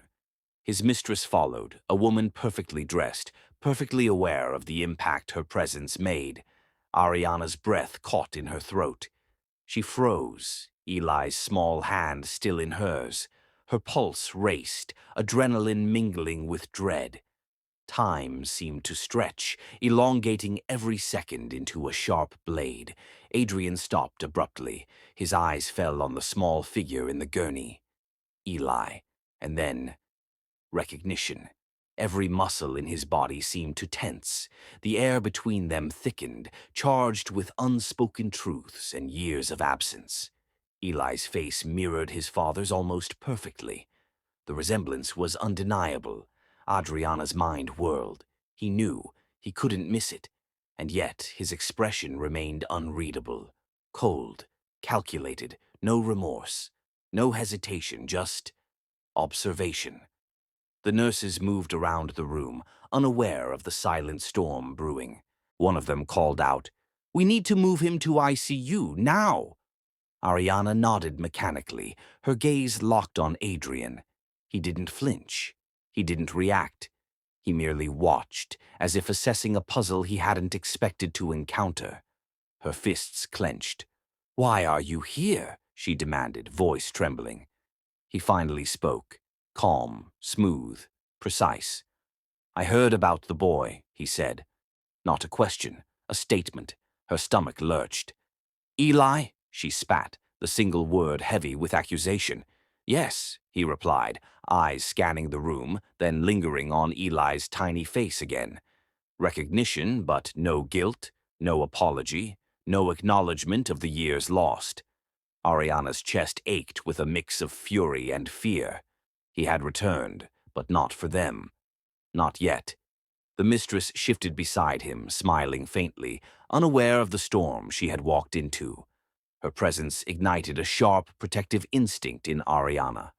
She pressed herself closer to Eli as if her body could shield him from intrusion. Adrian's gaze flicked from Eli to Ariana, and something unspoken passed between them. A tension that was electric, suffocating, impossible to ignore. "You left," Ariana whispered, barely audible. The words were not a question, but a verdict. Adrian's jaw tightened slightly, the first crack in his composure. "I had reasons," he said finally, voice low and controlled. "Reasons," she echoed, disbelief and fury colliding. "You disappeared. You abandoned him. You abandoned me." He remained silent, letting the weight of his absence hang in the sterile hospital air. Eli's tiny fingers twitched against hers. She leaned closer, whispering reassurances to him. "You're safe," she murmured. "Mommy's right here." Adrian's eyes softened for a fraction of a second, but only a fraction. There was calculation beneath the surface, assessment, strategy. He was not here for reconciliation. Not yet. The monitors beeped urgently, pulling Ariana's attention back to Eli. A nurse gestured. "We need to move him now. He's unstable." She nodded and followed, adrenaline surging, heart hammering. Adrian followed silently, unbidden, eyes never leaving the child. Each step seemed deliberate, controlled, as if measuring the potential impact of every movement. Ariana's mind raced. Why now? Why after 6 years of silence? And why with her presence ignored, or maybe deliberately challenged? She pushed the questions down, focusing on Eli. The boy was fragile. Life and death balanced on a knife's edge. She whispered to him, smoothing his hair back. "Stay with me, Eli. You hear me?" His small eyes fluttered open, and a weak smile crossed his face. Recognition, trust, love. He did not know the man observing him, assessing him, weighing him. Adriana's fingers tightened around his small hand. "You're mine. Always," she vowed silently. The medical team moved swiftly, prepping Eli for immediate care. She followed, refusing to let him go. Every second was precious, every breath a battle. Adrian's presence was a shadow at the edge of her consciousness, a reminder of what had been lost and what could never return easily. And yet, he was here, watching, not helping, not intervening, just watching. The hours stretched, tense and suffocating. Monitors beeped, alarms rang, machines whirred. Eli fought silently, valiantly, as Ariana whispered encouragements into his ear. "Come on, my brave boy. You've got this." Her voice cracked, but she refused to break. Every instinct screamed that the child's life depended on her strength. She glanced sideways, and Adrian remained silent. No words of concern. No offer of support, just eyes that missed nothing, calculating everything. She felt fury rise, but tempered it. Her priority was Eli, nothing else. Minutes passed like hours.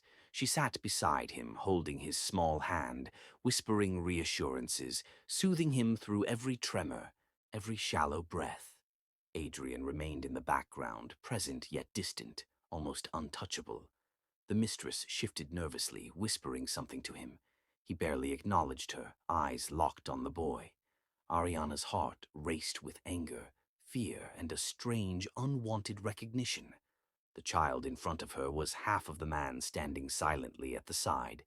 Features mirrored, gestures reflected, presence undeniable. Her mind reeled with questions. Why had he come now?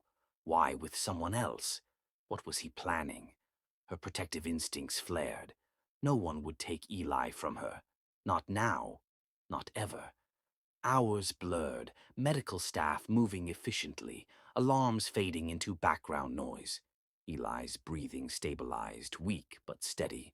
Relief washed over Ariana, but it was fragile, tentative. She looked up, and Adrian's eyes met hers. Recognition without remorse. The truth hung heavy in the air. He knew. He had always known, and yet, nothing. No apology, no acknowledgement. A silent challenge lingered, as if daring her to speak, to act, to confront. Ariana's fists clenched, nails digging into her palms. Eli stirred, eyes fluttering open, tiny hands reaching toward her. She pressed herself closer, protective, fierce, immovable. Adrian's gaze shifted briefly to the boy, softening for a moment, but then hardened again. He had plans, calculations, reasons beyond her comprehension. She sensed danger. Not immediate, but inevitable. Her intuition screamed it. The hospital corridor felt narrower, suffocating, every sound amplified. Eli's small breaths were her lifeline. She could not falter. Not now. Adrian's presence was both a threat and a puzzle, a reminder of the past, a harbinger of storms to come. Her pulse raced, mind spinning, as she realized the delicate balance of the moment. Life teetered on a knife's edge, not just Eli's, her own, and the unspoken tension between them. Minutes stretched, eternity condensed into each second. She studied his face, trying to decipher the unreadable expression. Was there regret? Curiosity? Indifference?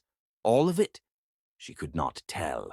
Her instincts screamed to protect, to shield, to prepare for whatever was coming. The hospital room, normally sterile and calm, became a battlefield of emotions. Ariana versus Adrian, mother versus father, past versus present. Eli's small hand in hers was her anchor, her reason, her shield.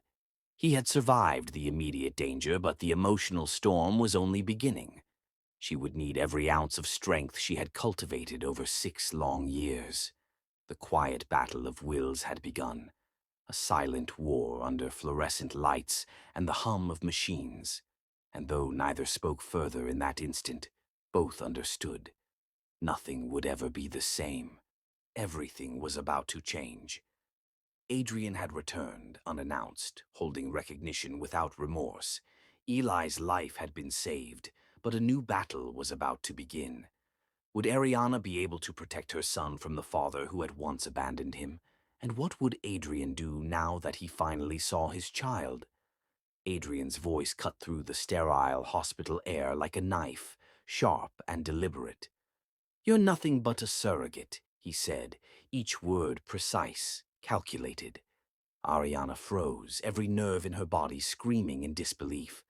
Her son, her only world, was being threatened by the man who had already abandoned them once. "Adrian," she whispered, voice trembling, barely audible. Her hands reached out instinctively, as if sheer willpower could stop him. "He's my life," she pleaded, desperation coating every syllable. But he didn't waver. He didn't even blink.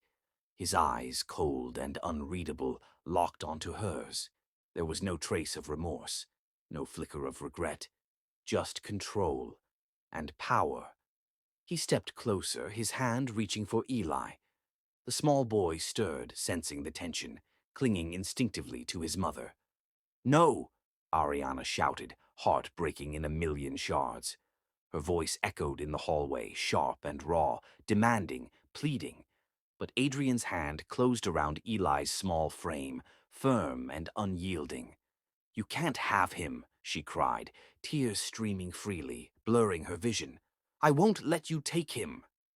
Her knees buckled under the weight of fear and fury. The world seemed to tilt, hospital lights spinning above, reflections of panic in every polished surface. Adrian ignored her. He ignored the screams, the tears, the silent screams of her heart. "Eli," he murmured, voice soft but firm, almost detached. The boy looked up at him, eyes wide, innocent, confused. Ariana pressed herself closer, shielding him instinctively. "Stay with me, Eli," she whispered, voice cracking. "You're safe with me. Always." But Adrian's grip didn't falter. He lifted Eli from the hospital bed effortlessly, strength mingled with an unsettling calm. Her hands reached out, trembling, brushing against the boy's small arm. "Please, don't." Her plea hung in the air, unanswered, unheeded. The nurses watched, stunned, unsure how to intervene against a man of his status. Ariana's vision blurred, tears and rage intermingling. She screamed again, louder this time, raw and primal. "Stop! You can't do this!" But the sound of her own voice seemed distant, swallowed by the stark sterility of the hallway. Eli clung to Adrian, confused but not resisting. He didn't understand the depth of what was happening, only the tension radiating from the two adults. Adriana's knees finally gave way. She fell to the floor, hands covering her face, sobs racking her body. The child she had carried, nurtured, and protected for 6 years was being taken from her. And Adrian didn't flinch. He didn't pause. Not even a shadow of hesitation crossed his face. She could feel her heart cracking, each beat a painful reminder of helplessness. I won't let you do this," she whispered brokenly. But he was already moving toward the exit. Each step echoed, deliberate and unwavering, like a drumbeat of impending doom. The mistress followed behind, smiling faintly, satisfied with the chaos they had caused. Ariana's sobs filled the corridor, a haunting echo that seemed to bounce off every wall. "Eli!" she screamed, voice hoarse. The boy looked back briefly, eyes wide, trust and confusion mixing in his gaze. Her chest tightened as if someone had grabbed it. The weight of helplessness pressed down, almost unbearable.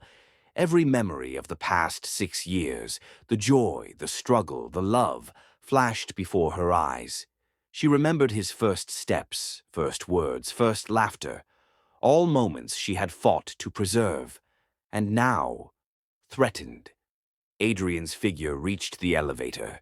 She scrambled forward, tears blinding her. But hospital staff held her back, firm yet gentle, understanding her pain but unable to stop a man like Adrian. The doors closed. The sound was final, crushing, a punctuation mark on her desperate pleas. Her knees hit the cold tile, sobs racking her body uncontrollably. She pressed her face into her hands, wishing she could disappear with her grief. Eli, taken. Her heart fractured once more. Her body shook with anger and despair, a whirlwind of emotion too large to contain. The nurses murmured words of comfort, but she barely heard them. Her mind was focused on one thing: Eli, her son, her life, her everything. The corridor felt endless, a tunnel of cold, indifferent light. She replayed the moment over and over in her mind. Adrian's words, "You're nothing but a surrogate." The sting cut deeper than any blade. "You were nothing but a surrogate. Give me the child. Leave." The injustice was staggering. How could he call her that? After everything she had sacrificed, every sleepless night, every tear shed, every sacrifice made, reduced to a single word. She pressed her forehead to the tile, sobs shaking her frame. Memories of pregnancy, labor, the first time she held Eli, all mingled with the raw pain of betrayal. Anger bubbled, a storm threatening to consume her. And yet, fear remained. Eli's safety, his well-being, his small, fragile body in the hands of a man who had abandoned him once already. Her mind raced for solutions. Legal action? Impossible, not without time. Chase him? Dangerous? Negotiate? Adrian had never listened to reason before. Her heart ached, mind spiraling with helplessness. She sank lower, rocking gently, whispering Eli's name. Her fingers grazed the floor, cold and sterile, grounding her in the reality of loss. Every instinct screamed to protect him. Every rational thought screamed at her to plan carefully. And yet, she was paralyzed by the immediacy of pain. She thought of the years she had raised him alone, all the sacrifices, all the love poured into a single life. And now, threatened, almost stolen, the hospital lights seemed harsher, brighter, unforgiving. Her reflection caught in the window, eyes red, cheeks wet with tears, hair disheveled, body trembling. And she realized something vital. She could not let this end. Eli was hers, always. And if Adrian thought a name like Surrogate could diminish that bond, he was gravely mistaken. Her chest heaved as she sat back on her heels, wiping her face. The sobs slowed, anger beginning to replace despair. Determination settled in, cold and sharp. Eli would be safe. Adrian would not have the power to erase her love or destroy the life they had built. The world might see him as untouchable, a man with wealth, influence, and charisma. But she had something stronger: love, sacrifice, years of patience, and a bond with her son forged in pain, triumph, and unwavering devotion. She rose to her feet, trembling but unbroken, her mind racing, plotting the impossible. She would find him. She would bring Eli back, and she would not falter. The hospital room was silent now, empty except for her sobs and whispered promises. She repeated them over and over. "I will bring you back, Eli, I swear it. No one can take you from me." The weight of reality pressed down, but also fueled the fire within. This was not the end. It could not be the end. Adrian might have power, money, and influence, but she had determination, courage, and love. And love would always be stronger. She clenched her fists, knuckles white, and took a deep, shuddering breath. Eli had survived the immediate danger, but the battle was just beginning. She would need every ounce of strength, every strategy, every ally she could find. The thought of facing Adrian again? Terrifying, but necessary, for her son, for her life, for justice. Every step of this journey would be difficult, dangerous, fraught with uncertainty. But she could not stop. She would not stop. Adrian had underestimated her once, never again. And as the elevator doors closed, carrying Eli and the man who had caused so much pain, Ariana's resolve hardened. She would fight, she would reclaim what was hers, and she would show him that love was not a tool, not a possession, not a thing to control. It was a force no one could command, no one could steal, and certainly no one could define. Her heart ached, her body trembled, but her spirit burned brighter than ever. This was far from over. The war had only just begun. Adrian had taken Eli, declaring Ariana nothing more than a surrogate. But the mother's bond, forged in pain and love, refused to break. Would Ariana succeed in reclaiming her son? And would Adrian finally face the consequences of his cold, ruthless choice? Adrian arrived at his penthouse, the city lights painting sharp patterns across his immaculate walls. He carried Eli in his arms, small and fragile, the weight of the boy a sudden reminder of responsibility he had never wanted. The mistress followed silently, perfectly poised, her presence a mirror of the chaos she had helped orchestrate. Adrian closed the door behind them, the click echoing like a punctuation mark on the evening's tension. He set Eli down gently in the nursery, the boy's eyes wide, searching, trusting. Adrian looked at him, the resemblance impossible to ignore. Every feature mirrored his own, a cruel reflection of choices he had long tried to ignore. And then a voice, sharp, controlled, yet carrying an undercurrent of disbelief. "Adrian?" He turned slowly, instinctively defensive.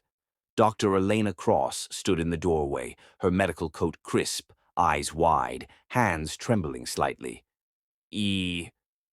"Elena," he said, the syllable hesitant, unfamiliar. Her gaze fell to Eli. Her breath caught. "I delivered him," she whispered, voice shaking. The words hit him like a physical blow. He froze, every thought stuttering, unable to reconcile the man he had been with, the reality before him. You delivered him?" he asked, barely audible. "Yes," she said, firming her spine, stepping closer.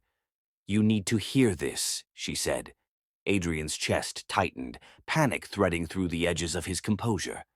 Elena continued, unwavering. The pain she endured, the suffering she faced, the rejection she endured from everyone, including you. She chose him. She chose the baby. His hands trembled slightly. He looked at Eli, the boy unaware of the storm brewing in the room, innocence reflected in his wide, curious eyes. "She endured it all," Elena continued, voice rising with emotion. "Even when everyone abandoned her, even when the world turned its back, she never faltered." Adrian felt a sharp pang in his chest, like ice and fire simultaneously. He swallowed, trying to maintain control, trying to maintain the image of the man he had always projected. But it crumbled. He could feel it. Each carefully constructed wall of arrogance, each shield of control, began to fracture. "She chose him," Elena said again, voice softening, almost breaking. "And you took him without understanding. You didn't see the love, the courage, the sacrifice." Adrian's throat tightened, eyes burning with unspent emotion. He had never been confronted like this, never faced the full measure of the consequences of his actions. The man who wielded power like a weapon now found himself defenseless. Elena stepped closer, placing a firm hand on his shoulder. "You broke her heart," she said quietly. "You abandoned her. And now you are here, seeing the results of your choices. Look at him." Adrian turned his gaze to Eli again, tears threatening to spill, though he fought to suppress them. He felt something unfamiliar, regret. It clawed at him, persistent, unrelenting. He wanted to apologize, but the words lodged in his throat. He was silent. Elena's eyes softened slightly, her anger tempered by the weight of the truth. "She never stopped loving," she whispered. "She raised him alone, with no help, no support, no promise of safety. She fought for him every single day." Adrian's hands twitched, a conflict raging beneath the surface. Guilt, anger at himself, fear of facing the woman he had once deceived. Elena's voice broke through his internal storm. "And now you see it. Can you finally understand?" Adrian swallowed hard, words failing him. Eli reached out with tiny hands, sensing the tension, searching for reassurance. Adrian froze, caught between the man he had been and the man he could be. You did this all alone?" he asked, voice raw. "Yes," Elena said firmly. "Every sleepless night, every sacrifice, every tear. She never gave up." Adrian sank into a nearby chair, the weight of the revelation pressing down. He had built a life of control, manipulation, and charm. He had thought himself untouchable. But here, in this room, confronted with the truth of love and sacrifice, he was exposed. Naked, vulnerable, small. He had never felt so powerless. Elena stepped back, letting him absorb the full impact of her words. "The world doesn't reward cruelty," she said softly. "Sometimes it punishes it. Sometimes it simply shows you the truth." Adrian's gaze softened, eyes tracing the lines of Eli's small face. He saw himself reflected, and yet he also saw the impossible strength, courage, and love that was his son's mother. The reality of Ariana's heroism hit him harder than any loss, any defeat he had ever experienced. He realized the depth of the pain he had caused, the depth of the absence. Elena's voice brought him back. "You can't undo the past," she said, firm but gentle. "You can only choose how you move forward." Adrian swallowed, throat tight, eyes misting. He had never faced a truth like this before, never felt the weight of consequence pressing so heavily. He reached out slowly, almost tentatively, brushing a hand over Eli's small hair. The boy flinched slightly, unsure of the warmth or threat of the touch. Adrian froze, realizing the fragility of this connection. He wanted to hold him, to make amends, but the boy's trust had not yet been earned. The air in the room felt thick, charged with emotion, history, and the unspoken tension of 6 lost years. Elena watched silently, her presence steady, a bridge between past mistakes and the possibility of redemption. Adrian's mind reeled, memories of abandonment, of selfish choices, of moments lost. He had controlled everything, except the human heart, and now it was laid bare before him. The boy's life, Ariana's strength, and his own failures converged in this single, fragile moment. Elena stepped closer again, voice softening. "Regret isn't enough," she said. "It never is. But acknowledgement and action can be the start of something real." Adrian's gaze fell to the floor, his chest tightened, breath catching. He realized he had never been this powerless, this exposed, this human. The woman he had dismissed, the child he had denied, had shown him a world beyond control, beyond manipulation, beyond wealth. A world of courage, love, and sacrifice. And he was faced with a choice he had never confronted before. To continue in his arrogance or to step into accountability. He looked up at Elena, eyes raw, voice barely audible. What? What do I do now? Elena's expression softened, a mixture of pity, sternness, and hope. You do what you should have done 6 years ago, she said quietly. You make it right. Not for you. For them. Adrian's hands trembled slightly. The enormity of the truth settled over him. For the first time in his life, he understood the weight of consequences, and he feared it. Not wealth, not power, not reputation, but the truth of love ignored, abandoned, and disrespected. Eli stirred in his arms, small fingers curling slightly around his father's hand. Adrian looked at him, the reflection of himself so pure, so innocent, so undeserving of what he had done. The realization hit like a storm. He had lost time, he had lost trust, and yet, perhaps, he could begin again. Elena stepped back, letting the silence stretch, heavy and meaningful. Adrian's eyes traced Eli's face again. He whispered softly, voice breaking, I'm sorry. Not for himself, not for his pride, but for the child, and for the woman who had never stopped fighting. The room held its breath. The weight of history, regret, and possibility collided, and Adrian knew nothing would ever be the same. Adrian finally confronted the truth of his cruelty, seeing Eli and Ariana's sacrifices laid bare. But acknowledgement alone would not heal the wounds of the past. Could his remorse ever be enough to earn back the love and trust he had destroyed? Adrian's eyes fell to the small chain around Eli's neck, delicate and understated. He noticed the locket hanging there, almost hidden beneath the boy's soft sweater. It caught the light, a glint that seemed insignificant at first. But then he saw it, small, worn, with a familiar outline. His heart thudded painfully. He bent closer, eyes narrowing. Inside the locket, a small photograph. A man. His face. He froze, breath catching in his throat. The room seemed to shrink around him. Eli, small fingers clutching the chain, looked up at him. "Daddy," he whispered softly. The word, tentative and innocent, hit Adrian like a bullet. The boy's gaze was full of hope, trust, and unquestioning love. And in that moment, the weight of everything he had done pressed down on him. Adrian sank to one knee, careful not to frighten Eli, trembling in ways he hadn't felt for years. "She told me," Eli murmured, voice barely audible. "I will always know you are my father, even if she dies." The words pierced him, a mixture of awe, horror, and crushing regret. Ariana. She had thought of him even in pain, even in suffering, even in sacrifice. She had preserved a connection he had ignored.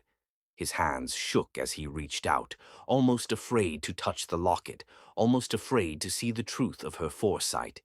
The photograph was unmistakable. His own face, smiling, frozen in time, captured by a mother's foresight, a mother's love, a mother's relentless hope. Adrian felt his chest tighten, as if the air itself had become heavy, pressing down on him. He had controlled so much: money, power, women, decisions. But he had never controlled this, never controlled love, never controlled loyalty, never controlled the bond between mother and child. Eli's small hand brushed against his own. Adrian flinched, overcome by the intensity of the moment. This boy, this child, carried a piece of her heart, a piece of the life he had abandoned. Every choice, every act of cruelty, every absence came rushing back in a wave of guilt. He had lost her once. He had rejected love once. And now, in the face of her unyielding devotion, he saw the cost, the weight of years lost, of love discarded, of consequences ignored. Elena's words echoed in his mind. Regret isn't enough. Acknowledgement and action can be the start of something real. He realized the depth of her truth.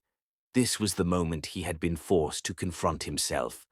Not as a billionaire, not as a man used to control, not as a predator of fleeting hearts. but as a father, as a human, as a man capable of change, if only he could summon the courage. Eli looked up at him, small eyes searching, trusting. And Adrian knew there was no going back, no hiding behind excuses, no pretending this moment did not matter. The locket was more than a trinket, more than a reminder. It was a symbol of love, hope, and forgiveness. Ariana's foresight, her courage, her unwavering devotion. It all lived here, in this small, fragile object. He held it, shaking, tears pricking the corners of his eyes. Memories flooded back, moments he had missed, milestones he had ignored, opportunities for connection he had abandoned. He felt a new pain, a deeper ache than he had ever known, a mixture of remorse, love, and desperate longing. He looked at Eli again, noticing the boy's small, innocent face, the tiny hands curled in trust. He realized how fragile and precious this life was, how easily it could be damaged, and how much responsibility now rested on him. Adrian's chest heaved. He felt the weight of the years, the choices, the pride, and the selfishness pressing down. And yet, there was a spark, a flicker of hope. If he could change, if he could prove himself worthy, perhaps there could be forgiveness. Perhaps there could be redemption. Eli's small voice pulled him from his spiraling thoughts. "Daddy, will you stay?" Adrian swallowed hard, unable to speak at first. The words were simple, innocent, but carried the weight of a lifetime of love, longing, and expectation. He nodded slowly, heart pounding, feeling the enormity of the promise he had just made. Elena watched silently, her eyes soft, knowing the transformation occurring in her brother before her. For the first time she saw vulnerability, remorse, and a flicker of genuine human emotion from Adrian Cross. She stepped closer, letting the silence fill the room with unspoken understanding. Adrian turned the locket over in his hands, tracing the photograph, memorizing every detail. Ariana had trusted him, even in absence, even in pain, even in abandonment. And now that trust rested on him, a chance to make right what he had once destroyed. His hands shook, tears spilling freely now, unrestrained, real. He whispered, voice breaking, I will make this right, I promise." Eli's small fingers touched his cheek, a gesture of connection, trust, and unconditional love. The moment felt sacred, fragile, transformative. Adrian realized the gravity of the responsibility he carried, not just as a father, but as a man capable of change. He would have to earn trust. He would have to face consequences. He would have to prove that love was more than words, more than gestures, more than promises. It was action, sacrifice, presence, devotion. He could not fail. Eli depended on him. Ariana depended on him, even if she did not yet know it. And somewhere deep within, Adrian felt the stirring of something unfamiliar. Humility. Something that had never existed in the man who wielded power like a weapon. He breathed deeply, steadying himself. The locket swung gently against Eli's chest, a rhythmic reminder of responsibility, trust, and hope. Adrian's mind raced, plotting steps forward, ways to rebuild, to reclaim, to redeem. And yet, he knew words alone would never suffice. He would have to act. He would have to fight. He would have to transform. Eli's gaze met his, and in those wide, innocent eyes, Adrian saw a reflection of everything he had lost, and everything he could gain. The room was silent except for soft breathing and the faint hum of the city outside. Elena stepped back, letting him process, letting the gravity of the moment settle. Adrian looked down at Eli, voice low, trembling, full of newfound vulnerability. "You are my son," he said, almost as if speaking it aloud would make it real. You, you are my responsibility, and I will not fail you." Eli's small smile, hesitant but genuine, was a balm to the storm of guilt, fear and pain inside Adrian. The locket gleamed in the light, a silent testament to Ariana's foresight, courage, and enduring love. Adrian knew that every choice from this moment on mattered.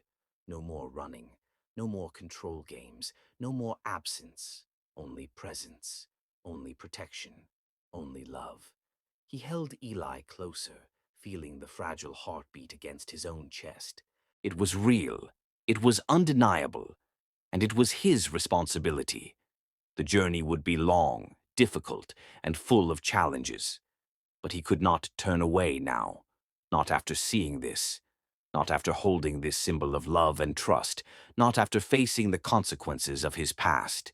Adrian knew he had to change, for Eli, for Ariana, for himself.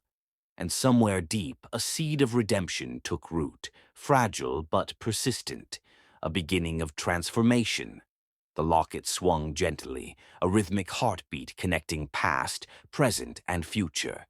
Adrian's resolve hardened. He would fight, he would redeem, he would prove himself worthy, and he would never let love slip away again. He pressed a gentle kiss to Eli's forehead, a silent vow, a promise etched into his soul. "I will not fail you," he whispered. The boy's eyes closed briefly, trusting completely. For the first time in years, Adrian felt the weight of love, responsibility, and consequence all at once. And he knew nothing would ever be the same again. Adrian discovered the locket, holding the proof of Ariana's enduring love and trust, and felt the weight of guilt crash over him. Could forgiveness still exist? And could he truly earn back the love of the woman and child he had once abandoned? Adrian ran through the crowded streets, heart pounding, chest tight, every step fueled by desperation and fear. The city lights blurred around him, but he didn't care. All that mattered was finding her. Ariana, the woman who had haunted his conscience for 6 long years. She had become the ghost he could not ignore. Every day of absence had etched regret into his bones. Every night without her had left an empty ache he could no longer deny. He finally spotted her. Bus stop. Humble, ordinary, public. She was leaning against the pole, head down, scarf wrapped tightly around her neck. Everything about her radiated simplicity, strength, and heartbreak. And yet, to him, she was radiant. Even broken, she was magnetic. Adrian slowed, catching his breath, mind racing. He remembered the cruelty, the mistakes, the nights he had abandoned her. And now here she was, unaware of his approach, unshielded, vulnerable. He felt panic and awe collide inside him. He fell to his knees before her, ignoring the stares of passers-by, ignoring his pride. "I was wrong," he whispered, voice raw, trembling. Her eyes lifted wide with shock, disbelief, and an instinctual wariness. Tears welled in her eyes immediately. "I warned you," she said, voice trembling. "You said hearts matter. You said love matters." Adrian's chest ached. "I was blind," he whispered. "I thought I knew. I thought I controlled everything, but I didn't understand." Ariana's tears spilled freely now, dripping down her cheeks, silent evidence of the years of pain she had endured. "I trusted you," she said, voice cracking. "I gave you everything I had, and you abandoned me." Adrian flinched at the truth of her words. Every syllable was a dagger, cutting through the walls he had built for decades. "I know," he said softly, barely above a whisper. "I see it now, and I can't bear that I caused this much pain." She shook her head, bitter laughter escaping her lips. "You say that now, after everything? You left, you walked away, you didn't care about me, you didn't care about him." Adrian's heart clenched. "Yes, I did," he said urgently. "Every day I thought of you. Every moment I regretted leaving. Every second without you was a lifetime of mistakes I can't undo." Ariana looked at him, studying his face. The man she had loved, feared, and resented all at once. "Do you know what it's like," she said, voice breaking, To raise a child alone, to fight for every smile, every laugh, every breath, knowing the man who promised to love you isn't coming back? Adrian felt the weight of her words. It wasn't enough to say he was sorry. It wasn't enough to kneel, to plead, to declare love. He had to show it. "I know I have no right," he said, voice strained. "No right to ask anything from you. But I will spend every breath making this right. I will never leave again. I will protect, love, and honor you both. I swear it." Ariana's tears flowed unchecked, a mix of anger, relief, and disbelief. "You think words are enough?" she asked, her voice trembling. "After everything? After the nights, after the pain, after the abandonment?" Adrian's eyes glistened, unashamed of his emotion. "No," he admitted, "they are not enough. But I will spend a lifetime proving my love, a lifetime earning your trust and your forgiveness." Eli, standing beside Ariana, peeked up at him with wary eyes, sensing the tension, the remorse, the sincerity. Adrian knelt lower, meeting Eli's gaze, voice soft and trembling. "I am your father," he whispered. "Nothing will ever change that. I will be here for you. Always." Eli's small hand slipped into Adrian's, tentative, uncertain. Adriana watched, tears streaming, heart pounding. Could she trust him? Could she forgive? Her instinct screamed caution. Her heart whispered possibility. Adrian rose slightly, hands open, posture humble. "I will not leave," he said firmly. "I am here, for you both. No more running, no more lies, no more cruelty, just love, pure and unwavering." Ariana studied him, searching for the man she had once believed in, searching for the soul she had never truly let go of. "You hurt me," she said softly, voice trembling. "You broke me. You broke us." "I know," Adrian admitted, voice raw. "And I will spend every second making amends, every second, every choice, every breath. I will prove that love matters, that hearts matter, that you matter." Eli clutched his mother's hand, looking up at Adrian. The resemblance between father and son was striking. And in that small boy's eyes, Adrian saw the reflection of his own humanity, a mirror of mistakes, and a window to redemption. Ariana's tears fell freely, her heart torn between anger and longing. I don't know if I can," she whispered. "After everything, I don't know if forgiveness exists." Adrian's chest tightened, tears streaking his face. "I know it will take time," he said softly. "And I will wait. I will prove it. Every day, every hour, every moment. I will earn your trust, even if it takes a lifetime." Passers-by watched, sensing the intensity of the moment. A humble bus stop had become a theater of raw human emotion, pride shattered, ego dissolved, vulnerability laid bare. Adrian knelt in humility, holding the child he had once abandoned, pleading with the woman he loved for forgiveness. Ariana's heart wavered, torn between pain and hope. Could he truly change? Could he truly earn their trust? He had chased her across the city, across years of absence, across walls of pride and cruelty. And now he waited, patiently, desperately, willing to do anything to reclaim what he had lost. Eli tugged at his mother's sleeve, small voice breaking the tension. "Mom, can he stay?" Ariana looked down at her son, then at Adrian. His eyes, brimming with tears, sincere and raw, mirrored the man she had once loved, feared, and rejected. Her heart beat erratically, a battle between caution and longing. She took a step back, inhaling sharply, feeling the weight of the moment. Adrian's voice broke through the silence. "I will not fail you, I promise. Not him. Not you. Not ever again." The world seemed to pause, holding its breath. Time itself stretched, watching, waiting. Could forgiveness exist after cruelty? Could hearts shattered by absence and betrayal ever fully mend? Ariana's eyes searched his, searching for truth, searching for honesty, searching for the man she once believed in. I don't know, she whispered, voice trembling. But I will listen.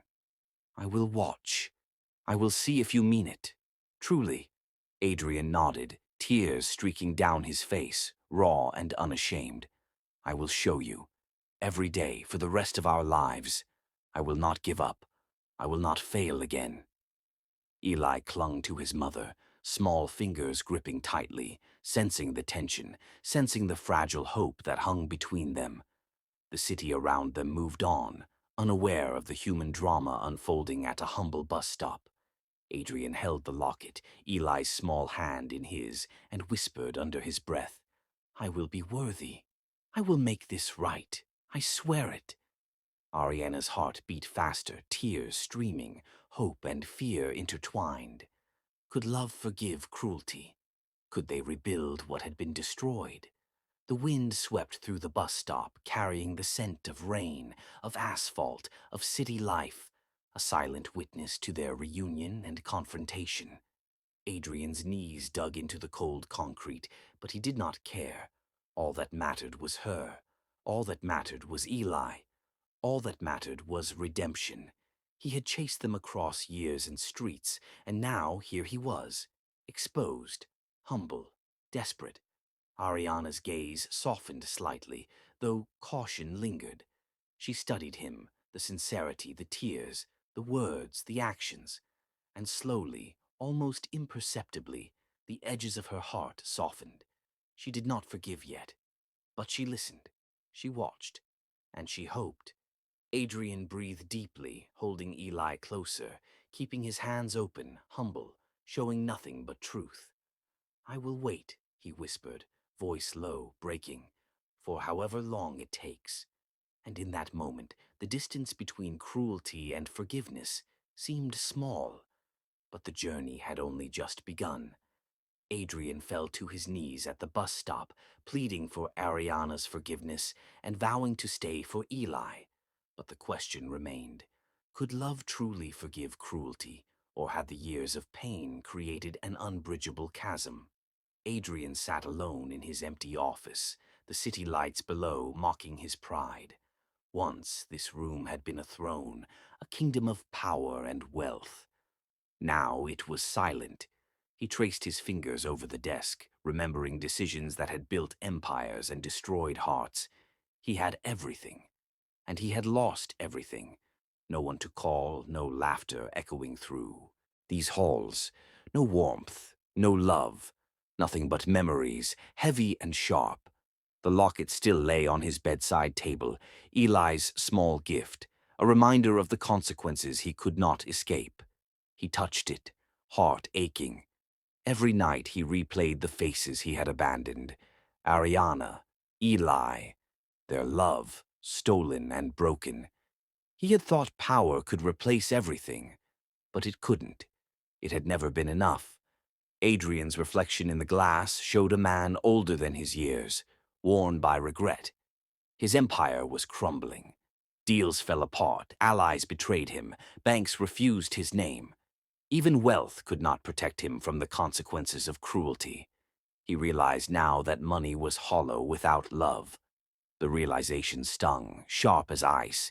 He had tried to buy happiness, control hearts, manipulate lives. And yet the most precious things, trust, love, loyalty, had slipped through his fingers. He had destroyed them himself. Adriana's words echoed in his mind, unrelenting, accusing, truth-filled. You said hearts matter. You said love matters. He had ignored them. And now he paid the price. The doorbell rang, a sharp, crisp sound that seemed ordinary, yet Adrian's heart froze. He opened the door, and there she stood, Ariana, radiant, calm, strong, not a trace of bitterness, only quiet power, and in her hand a contract, his mansion, his home, purchased, not for revenge, not for anger, for closure. Adrian's chest tightened. He understood immediately. She had moved on. She had built her life. She had succeeded where he had failed. And yet He felt gratitude, humility, and the sting of loss all at once. I didn't expect this, he whispered, voice shaking. Ariana smiled softly, eyes steady. This isn't about you, she said gently. This is about me, about my life, about my choices, about my peace. Adrian swallowed, nodding slowly. I've failed in ways I cannot even begin to fix, he said. She stepped closer, calm, unwavering. You have the chance, she said quietly. Not with me, not with him, with yourself. Learn, grow, change. That's the only redemption you will ever need. Adrian felt the weight of her words. It was heavy, unrelenting, pure truth. And he realized she was right. Redemption was not about reclaiming the past. It was about confronting yourself, owning your mistakes, transforming, even if forgiveness never came from those you hurt. He looked around the mansion, halls that once echoed with laughter, now silent, empty, his empire of possessions meaningless. Every painting, every ornament, every wall, hollow. And yet, this was his lesson, not from money, not from power, not from control, from love, from consequence, from the heart. He walked through the empty rooms, memory after memory, mistakes replaying like a cruel film. And then he paused. He understood something crucial. Power can build empires, but love builds lives. Money buys comfort, but trust, loyalty, and compassion build meaning. And he had squandered all of it. He sank onto the grand staircase, head in his hands. Tears flowed freely, unashamed, cleansing. He had no one to console him, no one to witness his pain, except himself. And maybe that was enough. Redemption did not always come with applause. It often came with silence, solitude, reflection. Adriana's words lingered. Change for yourself, not for others. Adrian realized the first step was acceptance. Accept the consequences.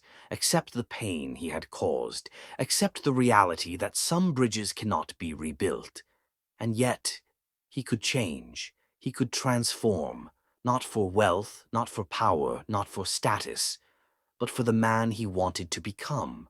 A man capable of love. A man capable of integrity. A man capable of true redemption. He held Eli's locket tightly, pressing it to his chest. It was more than jewelry. It was a reminder, a connection, a chance, and it was hers to forgive. Or not. Adrian rose, determination hardening in his eyes. He would earn his redemption in actions, not words, and he would start today, alone, but committed. The mansion would change hands soon, and with it, the last physical reminder of his empire would leave him. He welcomed it. The emptiness felt strangely liberating.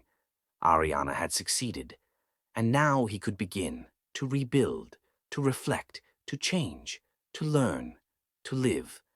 The streets outside were busy, indifferent, the city alive with life. He stepped outside, breathing in the night air, the chill invigorating, awakening clarity. No more illusions, no more control, no more pride. Only truth, only consequence, only the journey toward redemption. He walked slowly, feeling each step, each heartbeat, each breath. A life once hollow now held purpose, even if the past remained unchangeable, even if forgiveness was never given, even if love remained distant. He would act, he would learn, he would live. He would carry their lessons with him forever. Redemption was not a destination, it was a journey, and he was ready to take the first step.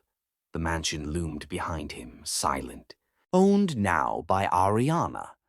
A reminder that love, integrity, and courage triumph where wealth and cruelty fail. He smiled faintly, a small, fragile smile, not for himself, not yet, but for the possibility of the man he could become. The night air was cool against his skin, and in that silence he felt the weight lift just slightly. A beginning. a beginning of humility, of change, of life beyond greed, power, and cruelty. He pressed the locket to his lips, whispered a vow. I will live differently. I will be worthy. I will change. And in the distance, lights glimmered, city alive, indifferent, yet somehow hopeful. He walked on, alone but awakened. The first steps of redemption were never easy. They were painful, deliberate, heavy, but necessary. He would carry the lessons, the scars, the love lost, and the chance to rebuild. It was all he had, and perhaps all he would ever need. The mansion behind him was silent, Ariana's victory quiet, unspoken, complete. Yet, for Adrian, the journey was beginning. Redemption was alive. He could feel it, fragile but insistent, urging him forward. He would never forget. He would never turn back. He would never repeat the mistakes of the past. The streets of the city stretched before him, full of unknowns, full of challenges, full of hope. And Adrian Cross walked into it, transformed in spirit, humbled, determined. No one witnessed the moment but him. But it did not matter. This was for himself, for the boy he had abandoned, for the woman he had loved, for the man he wanted to become.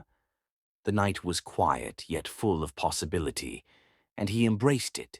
Finally, the first step toward true redemption. Ariana had bought his mansion, leaving Adrian with nothing but his conscience and the chance to redeem himself. But the final lesson was yet to come. Could he truly prove that change, love, and forgiveness were more powerful than pride and cruelty? Ariana stood at the entrance of the mansion, now hers. Her hand rested lightly on the doorframe, steady, calm, confident. The city stretched beyond, indifferent, yet she felt powerful.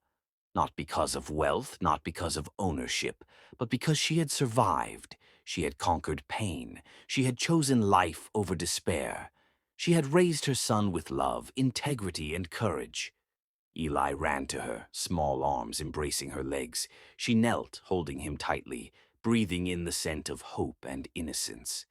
Adrian approached slowly, tentative, each step careful. He looked at the two of them, mother and son, and felt the weight of every wrong decision pressed down upon him. He had lost the life he once demanded control over. Yet standing there, he realized control was never power. Love, compassion, and integrity were true strength. Ariana lifted her head, looking at him with steady brown eyes. Years of hurt, of betrayal, of absence were written on her face, but so was resilience. I know you've changed, she said softly, but change doesn't erase the past. Adrian's throat tightened. I know, he whispered, voice breaking. I don't ask for forgiveness lightly. I only want a chance to prove I can be better. For Eli and for myself. Eli watched silently, sensing the tension, sensing the gravity of the moment. He tugged at Ariana's sleeve. Mom, will he stay? Ariana hesitated, the choice heavy. Not just for Eli, not just for Adrian, but for herself. Every instinct screamed caution. Every beat of her heart whispered hope. You've learned the hard way, she said finally. Money fades, beauty fades, power fades, but a kind heart survives everything. Adrian felt tears welling, not from wealth, not from success, but from the clarity of truth. The woman he had broken had become the woman who taught him humanity. I see that now, he said softly. I see it, I feel it, and I will live by it. Eli smiled shyly, running to him. Adrian knelt, hesitant, and held his son carefully, reverently. The boy's small hands gripped his fingers, bridging years of absence with pure trust.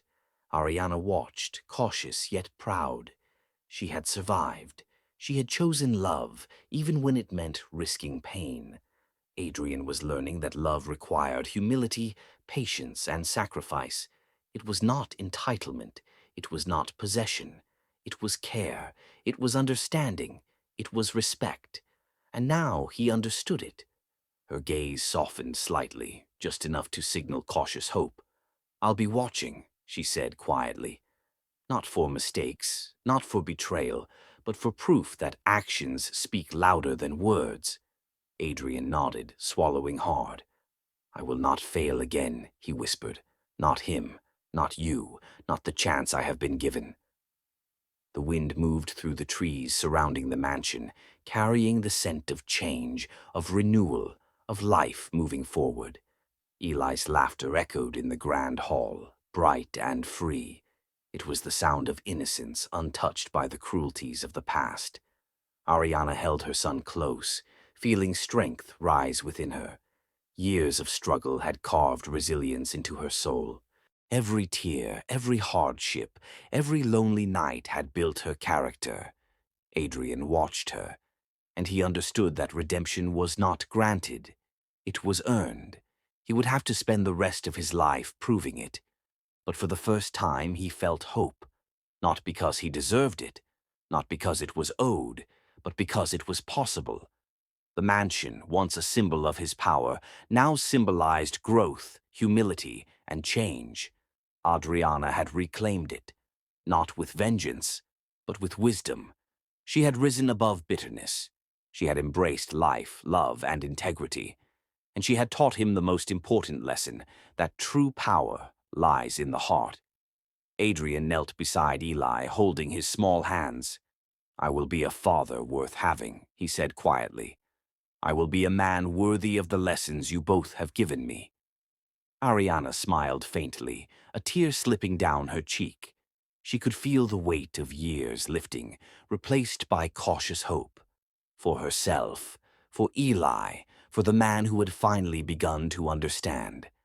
The night air was calm, serene, a gentle witness to the quiet reconciliation taking place. It was not complete. Forgiveness takes time. Trust is earned slowly. But the first steps had been taken, and they were real.